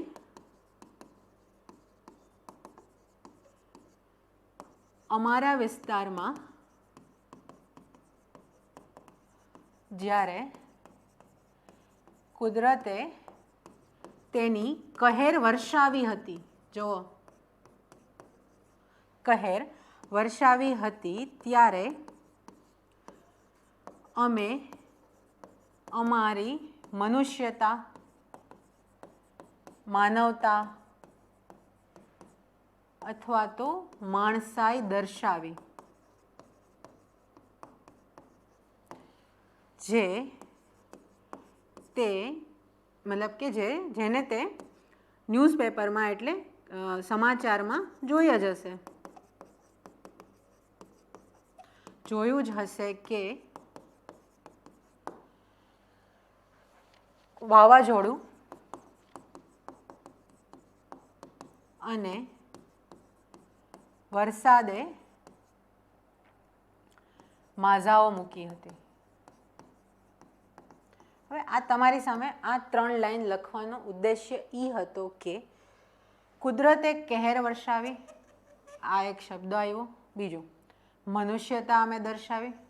મેં કીધું હતું ને હરેક સેન્ટેન્સમાં એક શબ્દ આવવો જોઈએ. બની શકે કે ઘણી વખત 2-3માં ના પણ આવે, પણ આપણો પ્રયત્ન એવો હોવો જોઈએ કે હરેકમાં એક આવે. શું હતું તો કે વરસાદ અને વાવાઝોડે માઝાઓ મૂકી હતી. આ વસ્તુ શું દર્શાવે છે?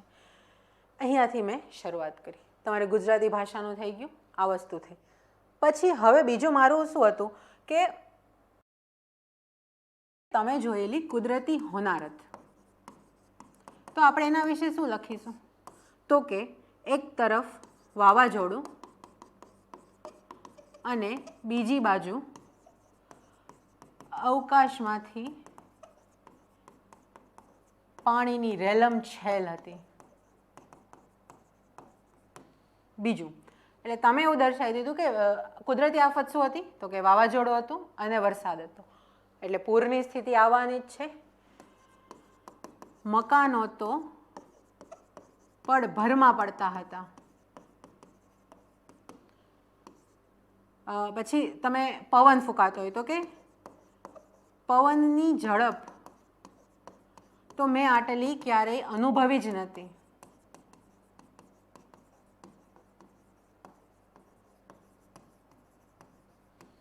આ વસ્તુ તમે લખી. મકાનો, પછી અબાલ બાળકો, વૃદ્ધો, એની શું હાલત થઈ હતી, આ બધી વસ્તુઓની તમે કુદરતી હોનારત વિશે લખી. પછી તમે શું લખશો?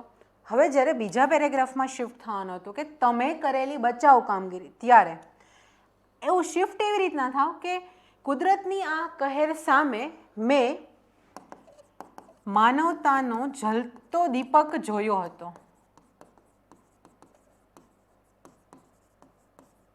ત્યારે ખરેખર એવું થયું મને કે કુદરતની કહેર છે તો માણસે એની માણસાઈ નથી ભૂલી. આ હતું સારા શબ્દો ગુજરાતી ભાષા જે ક્વેશ્ચનમાં પૂછેલી છે. એ શિફ્ટ તમે અહીંયાથી કરો. પછી તમે કરેલી બચાવ કામગીરીને લખો. તો કે અમે બચાવ કામગીરી માટે શું કર્યું, તો કે NGO હતા, ગવર્મેન્ટનો સપોર્ટ હતો, આ બધી વસ્તુઓ હતી. એની સાથે સાથે અમે પ્રાયોરિટીમાં કોને કર્યા, તો કે બાળકો, સ્ત્રીઓ, વૃદ્ધો, આ બધાને બહાર કાઢ્યા. જાહેર સંસ્થાઓએ ટેમ્પરરી બેઝ પર શેલ્ટર હોમ ખોલ્યા, ફૂડ આપવાનું ચાલુ કર્યું, મેડિકલ ટીમે એનું કામ કર્યું, ફાયર ડિપાર્ટમેન્ટે એનું કામ કર્યું. તમે વ્યક્તિગત લેવલે શું કર્યું? એકાદો એવો કેસ લખી શકો કે કોઈ એક નાનું બાળક ફસાયું હતું અગાસી ઉપર કે કોઈ દૂર જંગલમાં. તો આ વસ્તુઓ શું થશે, એક પર્સનલ ટચ આવશે, સારા શબ્દો પણ આવશે, જે એવું દર્શાવે છે કે ઇનફોર્મલ લેટરને તમે કઈ રીતે સારી રીતે લખી શકો છો. અહીંયા મેં તમને અમુક શબ્દો આપ્યા જે આપણે કન્ટેન્ટમાં કામ આવશે, અનૌપચારિકમાં, ઇનફોર્મલ લેટર. હવે તમારે શું કરવાનું છે, તો કે આવા જ શબ્દો લેવાના છે. જૂના જે પેપર છે એને પણ બ્રેઇનસ્ટોર્મિંગ કરવાનું છે, એને પણ PYQને પણ લખવાના છે. અને જ્યાં જ્યાં તમને નવું કન્ટેન્ટ મળે, મેં જેમ તમને કીધું હોય કે નોટ્સ મેકિંગ છે, તો એવી રીતના એને એડ કરતા જાઓ. અહીંયા આપણે પત્ર લેખન આપણું પૂરું થાય છે. આપણે ફોર્મેટ જોયું, કન્ટેન્ટ પણ જોયું. અમુક કન્ટેન્ટ તમને આપવામાં આવ્યું, સારા શબ્દો. એક વસ્તુ એવી છે કે તમે 100 સારા શબ્દો લખશો ને, વાંચશો અને એની પ્રેક્ટિસ કરશો ને, એટલે 101મો સારો શબ્દ આપોઆપ લખાશે. બની શકે કે એવો પત્ર આવે કે તમે અહીંયા લખેલા એક પણ શબ્દો કામમાં ના આવે, બની પણ શકે, નો કંઈ પણ થઈ શકે છે. પરંતુ એક મારો એક્સપિરિયન્સ છે, મારી ગેરંટી છે કે જો તમે આટલી વસ્તુઓની પ્રેક્ટિસ કરી હશે, દિલથી યાદ રાખ્યું હશે, ઇમ્પ્લિમેન્ટ કર્યું હશે, તો તમે નેક્સ્ટ જે પૂછાશે ને એ ભલે આમાંથી નહીં, પણ એ તમે બીજા કરતાં અથવા ખુદના પાસ્ટ કરતાં પણ બહુ બેટર લખી શકશો. એટલે પત્ર લેખનની 1 પેજની નોટ આપણી પાસે હોવી જોઈએ, જેમાં આપણે તૈયારીમાં જેટલા પત્રને સારા મળે દરેક વસ્તુ ત્યાં નોટ ડાઉન કરી લેવાની. એક્ઝામના આગલા દિવસે આપણે એને વાંચી લેવાનું. અહીંયા સુધી આપણે પત્ર લેખન રાખીએ. અહેવાલ લેખન એટલે કે રિપોર્ટ રાઇટિંગ. આ એક ફોર્મેટ એવું છે કે જેનું એકચ્યુઅલીમાં કોઈ ફોર્મેટ નથી. મતલબ પત્રમાં આપણે જોઈએ તો right side, left side, address and all, એક સિક્વન્સ ફોલો કરવાની હોય, રાઈટ. જ્યારે અહેવાલ લેખનની અંદર 2 જ વસ્તુ મહત્ત્વની હોય છે. એક તો એનું ટાઇટલ અને બીજી વસ્તુ સ્થળ અને તારીખ. મતલબ આ એક એવી વસ્તુ છે જેમાં ફોર્મેટને એટલું ઇમ્પોર્ટન્સ નથી આપવામાં આવતું, ક્યાં કઈ સિક્વન્સમાં શું હોવું જોઈએ. જ્યારે ફોર્મેટ્સને ઇમ્પોર્ટન્સ નથી આપવામાં આવતું ત્યારે શું ઇમ્પોર્ટન્ટ બની છે, અંદર લખેલું કન્ટેન્ટ. આ એક વસ્તુ સિમ્પલ છે, તમે યાદ રાખી શકો છો, તમને ખ્યાલ પણ હશે કે કોઈ પણ અહેવાલ એટલે શું, તો કે તમે લીધેલા સ્થળની મુલાકાત, તમે શું જોયું, તમે શું શીખ્યા અને તમે શું ઓબ્ઝર્વ કર્યું. આ બધી વિષયને જ્યારે ઇન ડિટેલ લખીએ છીએ એને કહેવામાં આવે છે રિપોર્ટ રાઇટિંગ, અહેવાલ લેખન. અહીંયા ટાઇટલમાં શું હોય છે, ટાઇટલ એક એવું હોવું જોઈએ કે જેની અંદર એની ઇન્ફોર્મેશન મળી જાય. જેમ કે ટ્રેલર જોઈને મૂવીનો અંદાજ આવે, તો ટાઇટલ જોઈને શું હોવું જોઈએ, તો કે ટાઇટલ જોઈને અંદર રહેલી વસ્તુઓનો અંદાજ આવે. એટલે શોર્ટ હોવું જોઈએ, ટૂંકમાં હોવું જોઈએ, પણ કેવું હોવું જોઈએ, ધારદાર હોવું જોઈએ. શબ્દો બહુ જોરદાર હોવા જોઈએ. જેમ કે બાળ ગોપાળને પૂજાતા દેશમાં બાળ મજૂરી. શું છે? યાદ રાખજો. બાળ ગોપાળને પૂજાતા દેશમાં બાળ મજૂરી. બીજું, જે કોઈ પણ જગ્યાની મુલાકાત લીધું હોય તો એ જગ્યાનું નામ લખી અને એની દુનિયામાં ડોક્યું. ત્યાં જોવું ઠીક છે, ડોક્યું શબ્દ તમને કંઈક અલગ ઇમ્પેક્ટ આપશે. પછી માનવ મહેરામણ કંઈક લખી શકો, જ્યાં માનવ મેદનીની વાત થઈ, કોઈ ઉત્સવ કે કોઈ તહેવારની વાત થઈ, મેળાની વાત થઈ ત્યારે. ડિજિટલ તાનાશાહી, વિરુદ્ધ. કંઈ પણ ડિજિટલ વિશે વાત થઈ હોય, ટેકનોલોજીની વાત થઈ, એના વિરુદ્ધની વાત થઈ. લાસ્ટ STIમાં જે પ્રશ્ન પૂછાણો હતો કે કુદરત એક શિબિર હતી, કુદરતના ખોળે દૂર, મતલબ શહેરથી દૂર કુદરતના ખોળે રહેલી શિબિર, તો ત્યાં તમે શું લખી શકો? કુદરતની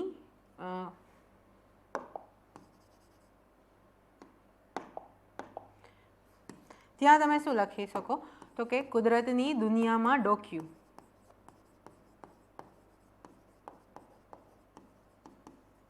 અથવા તો કુદરતના ખોળે, કંઈ પણ લખી શકો છો. અમુક ટાઇટલ જે છે એ આપણે સારી રીતે પ્રિપેર કરવા જોઈએ. આ તમને આપવામાં આવશે, કન્ટેન્ટ જ્યારે આપવામાં આવશે ને ત્યારે. આ હતું સિમ્પલ એડ્રેસ, ટાઇટલ લખ્યું, સ્થળ અને તારીખ. કોઈ પણ સ્થળ, કંઈ ના મળે તો કખ સિટી, તારીખ, જે દિવસ એક્ઝામ હોય એની તારીખ તમે લખી શકો છો. હવે આપણે જોઈએ અહેવાલ લેખનમાં કઈ કઈ વસ્તુઓનું ધ્યાન રાખવું જોઈએ. તો કે હંમેશા ભૂતકાળમાં લખાવવો જોઈએ. આપણે મેં પહેલાં જ વાત કરી કે અહેવાલ એટલે શું? તમે વિઝિટ કરેલી કોઈ પણ સ્થળ હોય એમના વિશે લખવાનું છે. એટલે મતલબ આજે તો તમે વિઝિટ નથી કરેલું, રિસન્ટ તો વિઝિટ નથી કરેલું, અત્યારે નથી કરેલું, ભૂતકાળમાં કરેલું છે, એ કાલ હોઈ શકે, એમની આવતીકાલ, કંઈ પણ હોઈ શકે, પરંતુ ભૂતકાળમાં હોવો જોઈએ. આ મેઇન વસ્તુ યાદ રાખવા જો. પછી ટાઇટલ કેવું હોવું જોઈએ? આકર્ષક અને યુનિક હોવું જોઈએ. અને પહેલાં મેં તમને કીધું કે ટાઇટલ બહુ ઇમ્પોર્ટન્ટ રોલ પ્લે કરે છે. તારીખ અને સ્થળ લખો, શીર્ષકની નીચે લખવું રહ્યું. બીજું, આખો જે અહેવાલ હશે ને, રિપોર્ટ, એમાં ક્રમબદ્ધતા બહુ જરૂરી છે. ઘણી વખત તમે લોકો એવું જોતા હશો કે એ જગ્યાએ ગયા, આવતા રહ્યા, પછી તમે એના વિશેની ઇન્ફોર્મેશન લખો છો. નહીં, આપણે ડિટેલમાં એક્ઝામ્પલ લઈને ચર્ચા કરીશું, પણ અહીંયા એક વસ્તુ યાદ રાખજો કે એક ક્રમબદ્ધતા હોવી જોઈએ, સિક્વન્સ હોવી જોઈએ કે જેના લીધે સામેવાળો વાંચનારને ફીલ થાય. અહેવાલ લેખનનું એક મેઇન વસ્તુ એ છે કે તમારે શબ્દો દ્વારા એવું લખવાનું છે કે સામેવાળાઓએ પોતે ત્યાં જઈને વિઝિટ કરી હોય ને એ ફિલિંગ આવે. તો એ વસ્તુ લખવાની ક્રમબદ્ધતા હોવી જોઈએ અને ઇમોશન્સ પણ લખવાના છે. જોજો આ યાદ રાખજો. અહેવાલમાં દરેક જગ્યાએ ઇમોશન ફીલ થવું જોઈએ કે તમે કુદરતના ખોળે ગયા છો તો અંદરથી શું ફીલ થતું હતું? મન પ્રફુલ્લિત હતું, શાંતિ હતી, અલગ અહેસાસ થતો હતો. તો ઇમોશન્સને લખવાના. ફૂડ લઈ રહ્યા છો તો કે જે ફૂડ હતું, જે ખોરાક હતો, એનો સ્વાદ લાજવાબ હતો, એવું લખીને નથી આવતું રહેવાનું. હા, અમે ત્યાં ધારો કે ડાંગ ફેસ્ટિવલ પૂછાણો તો ઘણા વિદ્યાર્થીઓ લખી નાખે કે ત્યાં મિલેટ્સની વિવિધ વાનગીઓ અમે ખાધી, ત્યાંની લોકલ નારીઓ દ્વારા બનાવેલો ફૂડનો સ્વાદ લાજવાબ હતા, કણે કણમાં ખાવાનો સંતોષ હતો. આ વસ્તુ તમારા ઇમોશન દર્શાવે. તમે વિચારો, ખાલી મિલેટ્સની વાનગીઓ ખાઈને આવ્યા, એની સાથે તમે એક લાઈન એવી લખો કે એના કણે કણમાં ખાવાનો સંતોષ હતો, તો ઇમોશન્સ જે છે ને એ પેપર ચેક કરનાર ડાયરેક્ટ કનેક્ટ કરી શકે. એને એવું ફીલ થઈ જાય કે હા, આઈ વિઝિટેડ ધીસ પ્લેસ. ત્યારે તમને સારા માર્ક્સ મળે. એટલે અહેવાલ લેખનની આ બહુ મહત્ત્વની વસ્તુ છે. સિક્વન્સમાં લખવું અને દરેક ઇવેન્ટને ઇમોશન સાથે જોડવું. ત્યાં જઈને શું જોયું અને શું અનુભવ્યું, બે વસ્તુ લખવાનું છે. આ વસ્તુ ખાસ ધ્યાન રાખજો. શું જોયું એની સાથે સાથે શું અનુભવ કર્યો ને એ પણ લખવું જરૂરી છે, કારણ કે અનુભવ જ તમારા ઇમોશન્સને રિફ્લેક્ટ કરશે. એક આ વસ્તુ થઈ. બીજું, વિશેષ શબ્દો સાથે ઇન ડિટેલ વર્ણન કરવું. મેં જેમ તમને કીધું ને એમ કે કોઈ પણ જગ્યાએ ગયા છો તો ઇન ડિટેલ વર્ણન કરો. ધારો કે તમે જૂનાગઢમાં રહેલા ગિરનારની મુલાકાતે ગયા છો તો ગિરનાર વિશે લખો, એમની આજુબાજુનું લખો, ત્યાં રહેલું મંદિર, પગથિયા, વૃક્ષો, રોપવે, આ દરેક વિશેનું વર્ણન લખો. જે રીતે ક્વેશ્ચનની ડિમાન્ડ હોય એ મુજબ. ત્યાં રોપવે છે તો એશિયાનું સૌથી મોટું રોપવે છે, 9 મિનિટનો ટાઈમ પીરિયડ છે, એ બહુ મોટી વસ્તુ છે, તો રોપવેને ડિટેલમાં લખો. ત્યાં કુદરત છે, મંદિર છે, તો એની એક લાઈન લખો. પણ દરેક વસ્તુનું સારી રીતે ઇન ડિટેલ વર્ણન જરૂરી છે, જે અહેવાલ લેખનને અલગ બનાવે છે. અને ફ્લો જાળવી રાખવાનો. મેં જેમ કીધું ને, સિક્વન્સ અને ફ્લો જેવી રીતે એસેમાં ઇમ્પોર્ટન્ટ હોય ને એ જ રીતે અહીંયા પણ મહત્ત્વનો છે. બીજું, ઓકે, હવે અહેવાલની શરૂઆત કરીએ એની પહેલાં આ એક વસ્તુ જોઈ લો કે આપણી પાસે આ શબ્દનું જ્ઞાન હોવું જોઈએ. અહેવાલ કોઈ પણ જગ્યા છે, તમે એ જગ્યાની વિઝિટ ક્યારે કરી હતી, સમય, જગ્યા પોતે એટલે સ્થળ, વાય એટલે શા માટે, તમારો ઉદ્દેશ્ય શું હતો, અને વિથ હોમ એટલે કોની સાથે. તમે વિઝિટ કરેલી કોઈ પણ જગ્યામાં પ્રથમ પેરેગ્રાફની અંદર આટલી વસ્તુ આન્સર થવી જરૂરી છે. ઘણી વખત તમને એવું થતું હોય કે ફર્સ્ટ પેરેગ્રાફમાં શું લખવું, ક્યાંથી શરૂઆત કરવી, ત્યારે માઇન્ડમાં એક વસ્તુ ક્લિયર રાખવાની કે આ 4 વસ્તુ એડ્રેસ થાય એટલે આપણું અહેવાલ લેખનનો પહેલો પેરેગ્રાફ બરાબર છે. કારણ કે કોઈ પણ વિષય લખતા પહેલાં એની પૂર્વ ભૂમિકા બહુ જરૂરી હોય. પછી તમે ઇન ડિટેલ વર્ણન કરો કે આ જગ્યાએ આ હતું, અમે આ વસ્તુ કરી, આ વસ્તુ ના કરી, વોટેવર, પણ પહેલા પેરેગ્રાફમાં આ વસ્તુ એડ્રેસ થવી બહુ જરૂરી છે. પછી કોઈ પણ સ્થળ હોઈ શકે, અનુભવેલી ઘટના પણ હોઈ શકે, કોઈ કાર્યક્રમ પણ હોઈ શકે છે. હવે અહેવાલ 2 રીતે પૂછી શકે, કાં તમે એકલાએ વિઝિટ લીધી હોય, કાં મિત્ર અથવા પરિવાર સાથે લીધી હોય. જે રીતે જગ્યા હોય એ રીતે આપણે લખવાનું કે મિત્ર આવે કે પરિવાર આવે. જેમ કે ફેમિલી સાથે શું તમે જઈ શકો, સ્ટેચ્યુ ઓફ યુનિટી છે, સુદર્શન બ્રિજ છે જે દ્વારકામાં આવેલો છે, આવા જગ્યાની ઇન્ફોર્મેશનનો અહેવાલ પૂછાય તો શું લખવાનું, ફેમિલી સાથે મુલાકાત લીધી હતી. અમુક સ્થળોએ જ્યાં મિત્રો સાથે જતા હોય, દરિયા કિનારો છે કે કોઈ ઝૂ છે કે વોટેવર, નો ડાઉટ ઇન્ટરચેન્જ થઈ શકે, પણ આપણને જો સહજ લાગતું હોય ત્યાં ફેમિલી લખવું અને બાકી મિત્ર લખી શકો છો. જેમ કે જો ડાંગ દરબાર, ફ્લાવર શો, ઇન્ડસ્ટ્રીયલ પ્લેસ છે તો અહીંયા ફેમિલી નહીં આવે, અહીંયા શું આવશે, મિત્ર આવશે. આટલી વસ્તુ ધ્યાનમાં રાખવાની છે. પછી ઘણીવાર તમે સામાન્ય માણસ તરીકે વિઝિટ લ્યો છો, ઘણીવાર પત્રકાર તરીકે લ્યો, ઘણીવાર એનજીઓના સભ્ય તરીકે પણ લ્યો, અથવા બીજી કોઈ પણ રીતે અહેવાલમાં ખુદને ઢાળી શકો છો. ઘણીવાર એવું બને કે અહેવાલ જે છે એ આપણે ઓપન એન્ડેડલી પૂછાણો હોય તો તમે એની અંદર તમને ખુદને કોઈ પણ જગ્યાએ ઢાળી શકો છો. એ માણસ તરીકે એનજીઓનો સભ્ય હોય કે કોઈ પણ વસ્તુઓ લખી શકો છો જે મુજબ અહેવાલની ડિમાન્ડ હોય. આ બેઝિક વસ્તુ થઈ કે કોની સાથે મુલાકાત લીધી અને શું કરશું, મતલબ કે માણસ તરીકે હશે, એનજીઓ તરીકે, પત્રકાર તરીકે કે સામાન્ય નાગરિક તરીકે, એ આપણે લખ્યું. હવે અહીંયા હવે આપણે એક વસ્તુ તમને સમજાઈ ગઈ કે અહેવાલનું ફોર્મેટ શું હોય, કંઈ નહીં, ટાઇટલ, સ્થળ અને તારીખ. બીજી વસ્તુ ધ્યાનમાં રાખવાની બાબતોમાં શું જોયું, ભૂતકાળમાં લખાવો જોઈએ, પ્રોપર ફ્લો મેન્ટેન થવો જોઈએ, એટલે કે એક સિક્વન્સમાં હોવું જોઈએ, ડિટેલમાં વર્ણન કરો અને ઇમોશન્સ સાથે કરો, મતલબ તે તમે જે અનુભવ્યું એના વિશે લખો. પછી આપણે પેરેગ્રાફ વાઇઝ જોયું કે પ્રથમ પેરેગ્રાફમાં શું આવશે, તો કે 4W એડ્રેસ કરવાનો આવશે. એનાથી આગળ જોઈએ તો અમુક જનરલ કન્ટેન્ટ છે, જેમ કે કોઈ સ્થળ છે, આ સ્થળ એટલે કોઈ પણ સ્થળ લખી શકે, એની મુલાકાત લેવા માટે મારો અંદરનો પ્રકૃતિ પ્રેમ. જ્યારે ગિરનારની વાત કરી હોય તો તમે લખો પ્રકૃતિ પ્રેમ. પછી કોઈ મેળો છે, કોઈ તહેવાર હોય, એક્ઝિબિશન હોય, એની મુલાકાત લેવાની હોય તો શું આવે, તો કે કલા પ્રેમ આવે. વિજ્ઞાન પ્રેમ ક્યાં આવે, science city, forensic lab, ISRO, કંઈ પણ તમને પૂછી શકે છે. જે પૂછ્યું હોય એ મુજબનો શબ્દ યુઝ કરવાનો કે એ મુલાકાત લેવા માટે મારો વિજ્ઞાન પ્રેમ તલપાપડ થઈ રહ્યો હતો, ત્યારે કવિ પિપાસાને શાંત કરવા માટે મેં આ સ્થળની મુલાકાત લીધી હતી. અહીંયાથી શરૂઆત કરી શકો. સપોઝ એવો પ્રશ્ન નથી જેમાં આવું કંઈ હોય તો બીજું, જેમ કે કંઈ પણ લખી શકો કે તમારું આ નામ અજાણ્યું ન હતું, શાળામાં ઇતિહાસ ભણતી વખતે તેનો આછેરો પરિચય હતો. ધારો કે તમને એવું કે ઈડરિયો ગઢ, બરાબર, તો કે આ નામ મારી માટે અજાણ્યું નહોતું, મતલબ કે તમે આની પહેલાં વિઝિટ નથી કરેલી, પરંતુ ઇતિહાસ ભણતી વખતે એનો આછેરો પરિચય હતો. ઘણી વખત તો કે જો શિયાળાની વાત હોય કે એવું કંઈ પૂછાણું હોય, કચ્છનું રણવાળું પૂછાણું છે સપોઝ, તો એ ક્યારે આવે, તો કે 26 જાન્યુઆરીની રજા હતી, તો એ દિવસે મળેલી રજા ને સાંસ્કૃતિક અને પ્રાકૃતિક મજા બનાવવાના હેતુથી પરિવાર સહ ગુજરાતના મુકુટ સમાન આ સ્થળની મુલાકાત લેવા રવાના થયા હતા. હવે આ શબ્દ યાદ રાખજો.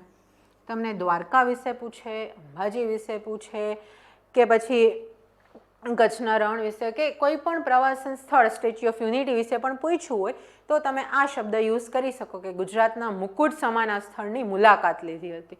સમજાણો તમે? આવી રીતે પ્રથમ પેરેગ્રાફ માટે જનરલ કન્ટેન્ટ છે કે કંઈ નથી મળતું તો તમે આ લખી શકો કે આના વિશે સાંભળ્યું હતું, ન્યૂઝમાં જોયું હતું.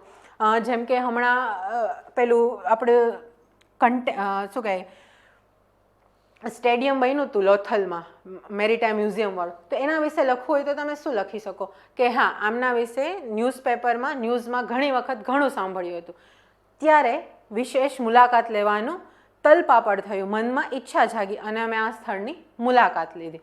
પછી કચ્છમાં જે ધરતીકંપમાં જે મૃત્યુ પામ્યા હતા એમના વિરુદ્ધ જે બનાવવામાં આવ્યો છે આખો મ્યુઝિયમ છે, જે સ્થળ છે, તો એના વિશે લખતું હોય ત્યારે તમે આવું લખી શકો છો.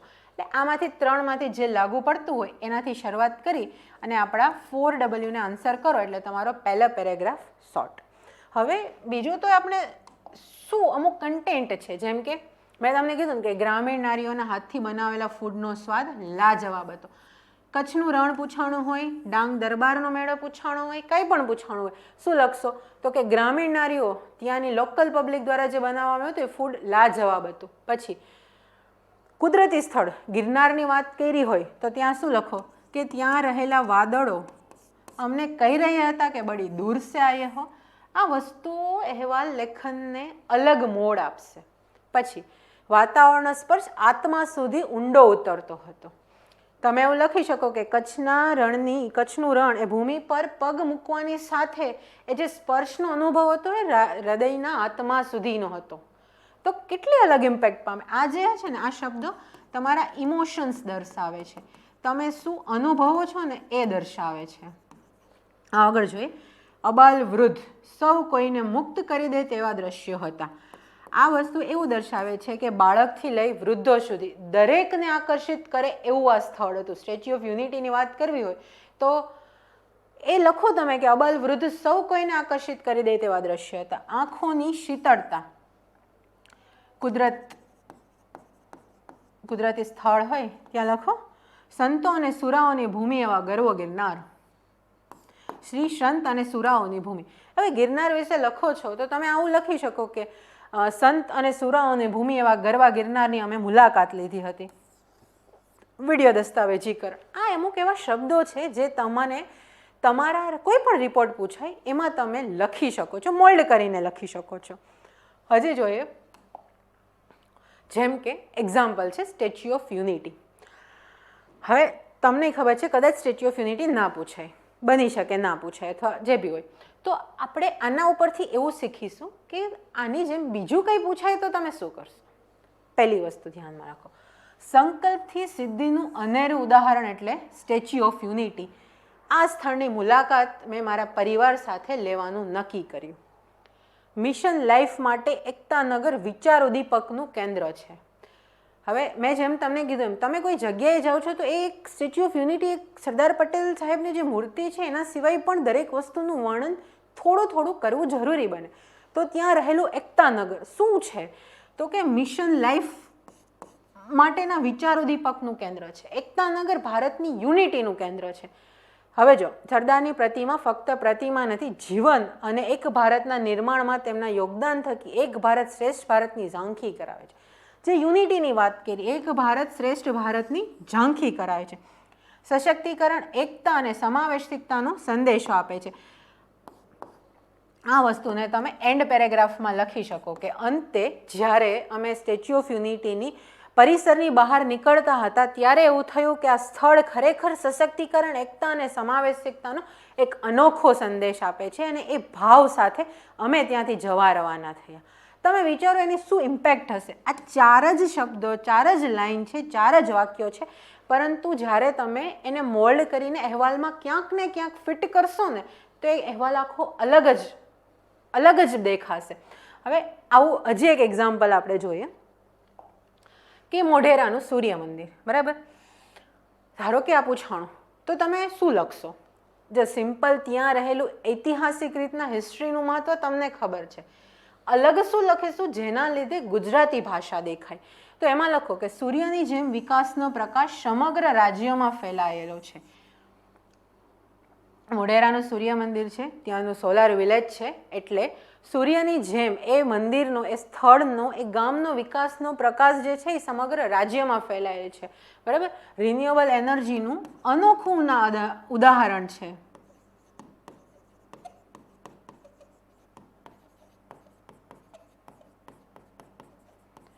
આસ્થા અને ટેકનોલોજી. આસ્થા એટલે શું? તો કે સૂર્ય મંદિર.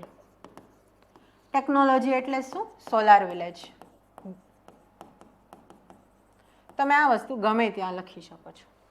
વિશ્વના પર્યાવરણના ઇતિહાસમાં મોઢેરાનું નામ સુવર્ણ અક્ષરે લખાશે. તમે જસ્ટ ઇમેજિન કરો કે વિશ્વના ઇતિહાસ નહીં, વિશ્વના પર્યાવરણના ઇતિહાસમાં મોઢેરાનું નામ સુવર્ણ અક્ષર લખાશે. આવું કંઈ પણ પૂછાય, તમને ખાલી આ 4 સેન્ટેન્સ યાદ હશે ને તો નો ડાઉટલી મોઢેરાનું સૂર્ય મંદિર આપણે એવું માની લઈએ કે નથી જ પૂછાવાનું ક્યારે, તોય તમે કોઈ પણ ટોપિકને બહુ સારી રીતે લખી શકો. ધારો કે સુદર્શન બ્રિજ પૂછવાનો દ્વારકાવાળો, તો તમે શું લખો? ટેકનોલોજી અને આધુનિકતા. ટેકનોલોજી, આધુનિકતા, આસ્થા, ધર્મ, આનું અલગ નામ છે જેનું સુવર્ણ અક્ષરે લખાશે. આ જ વસ્તુ આપણે યાદ રાખવાની છે. શું? તો કે આસ્થા અને ટેકનોલોજી, પર્યાવરણનો ઇતિહાસ, એમાં સુવર્ણ અક્ષર લખાશે. હવે ધારો કે સૂર્ય મંદિર પૂછાણું ને, તો આમાં તમે પહેલી શરૂઆત લખી શકો કે સ્કૂલના ઇતિહાસ ભણતી વખતે આછેરો પરિચય હતો, એ અહીંયા લખી શકો. બીજું એક વસ્તુ એ યાદ આવે છે કે વિશ્વમાં સૂર્યની જીવતા જાગતા પૂજા થતી હોય એવા દેવ એટલે સૂર્યદેવ.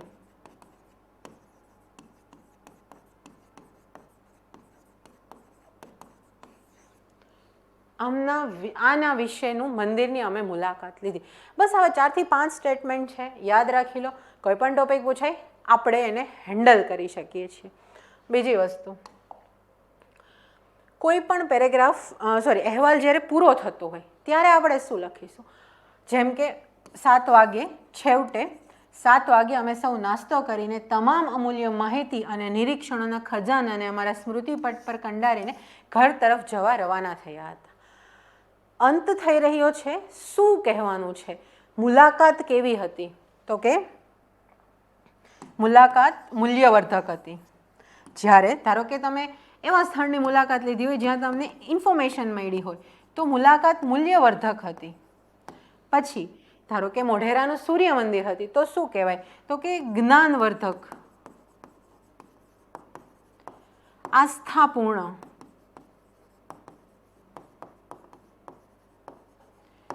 ઇન્ફોર્મેશનને લઈ રાહતનો શ્વાસ, આનંદની અનુભૂતિ, આ બધા શબ્દો લખો અને એની સાથે અમે જવા રવાના થયા હતા. તો આ વસ્તુ શું દર્શાવશે કે તમે જે પ્લેસની મુલાકાત લ્યો છો ને, ત્યાં તમે શું શીખા એ એન્ડમાં આવશે. હવે આપણે એક પ્રેક્ટિસ ક્વેશ્ચન લઈએ જે લાસ્ટ STIમાં જ પૂછાણો હતો. તેમાં તમને એવું પૂછ્યું હતું કે શહેરોની ભીડભાડથી દૂર એક વિસ્તારમાં તમે કરેલી શિબિર, પ્રકૃતિના ખોળે કરેલી શિબિર, એના વિશેનું લખો. શિબિર હતી, પ્રકૃતિના ખોળે હતી. અને બીજું આપણે અહીંયા ક્વેશ્ચન આ હતો. બીજું શું હતું? તો કે શહેરની ભીડથી દૂર.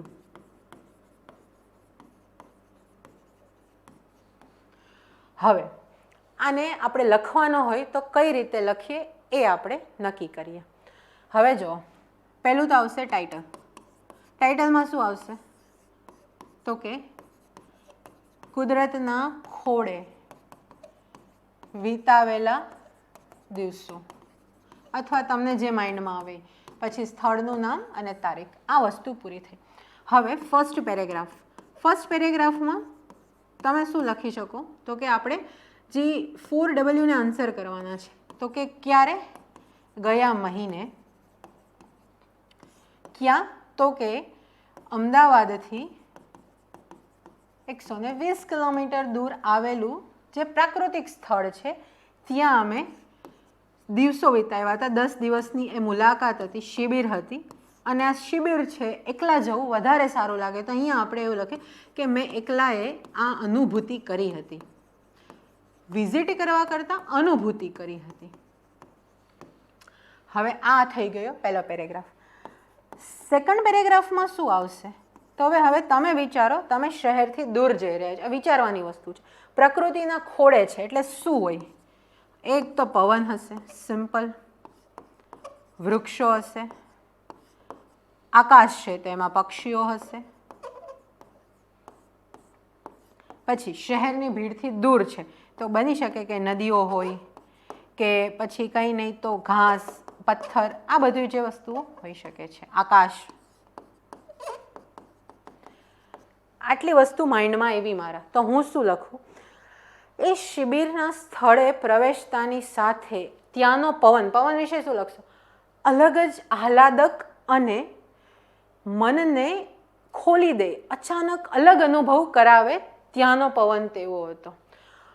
વૃક્ષો, ચારે તરફ રહેલા લીલાછમ વૃક્ષો, મારાથી પણ ડબલ હાઇટવાળા વૃક્ષો, જાણે મને એવું કહી રહ્યા હતા કે આવ, આ દુનિયામાં તારું સ્વાગત છે. પક્ષીઓ, પક્ષીઓનો કલકાર એ શહેરમાં વાગતા હોર્ન કરતાં અનેક ગણો સારી અનુભૂતિ આપતો. તો તમે એ કમ્પેરિઝન કરાવી કે શહેરની ભીડથી દૂર તો તમને અહીંયા શું મળ્યું.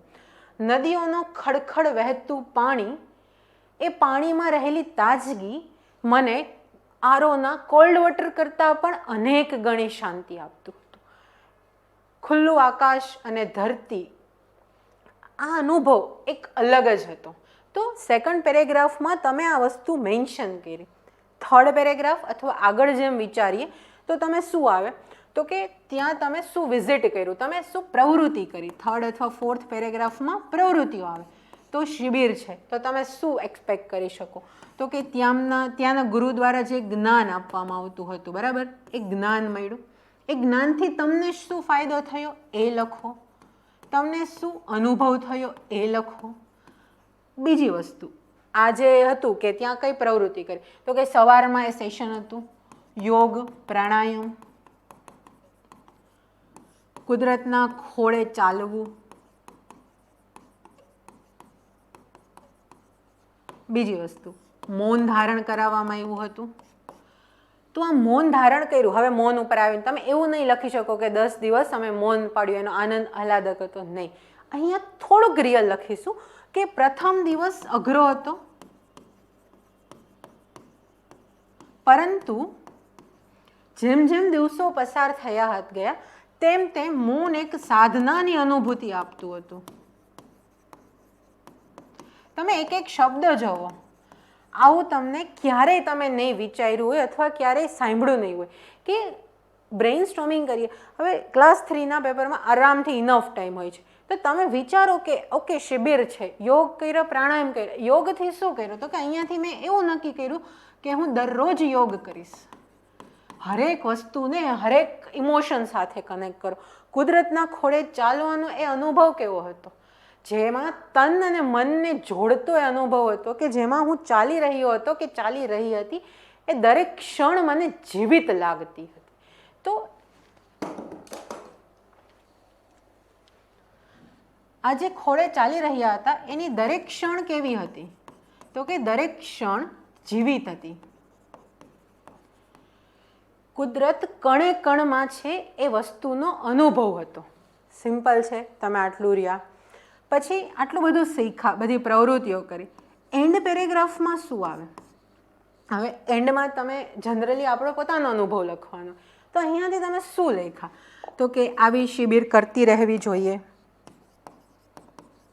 આ જે શિબિર છે તો અહીંયા એવું લખો કે હું દર વર્ષે ખુદ માટે અમુક દિવસ કાઢી અને આ શિબિર કરીશ એવા સંકલ્પ સાથે હું જવા રવાના થયો. હવે આ જે છે એનું મારા મનના સ્મૃતિપટ પર અલગ જ ચિત્ર અનુભવ્યું હતું. બીજું તમે શું લખી શકો? તો કે 10 દિવસ મારા માટે ફ્યુલના કામ કર્યા. 10 દિવસ આવનારા બીજા 300 દિવસ માટે ફ્યુલ તરીકે કામ કરશે. મતલબ કે તમને એક અલગ એનર્જી, અલગ ઉર્જા, નવીનતાનો અનુભવ અપાવશે.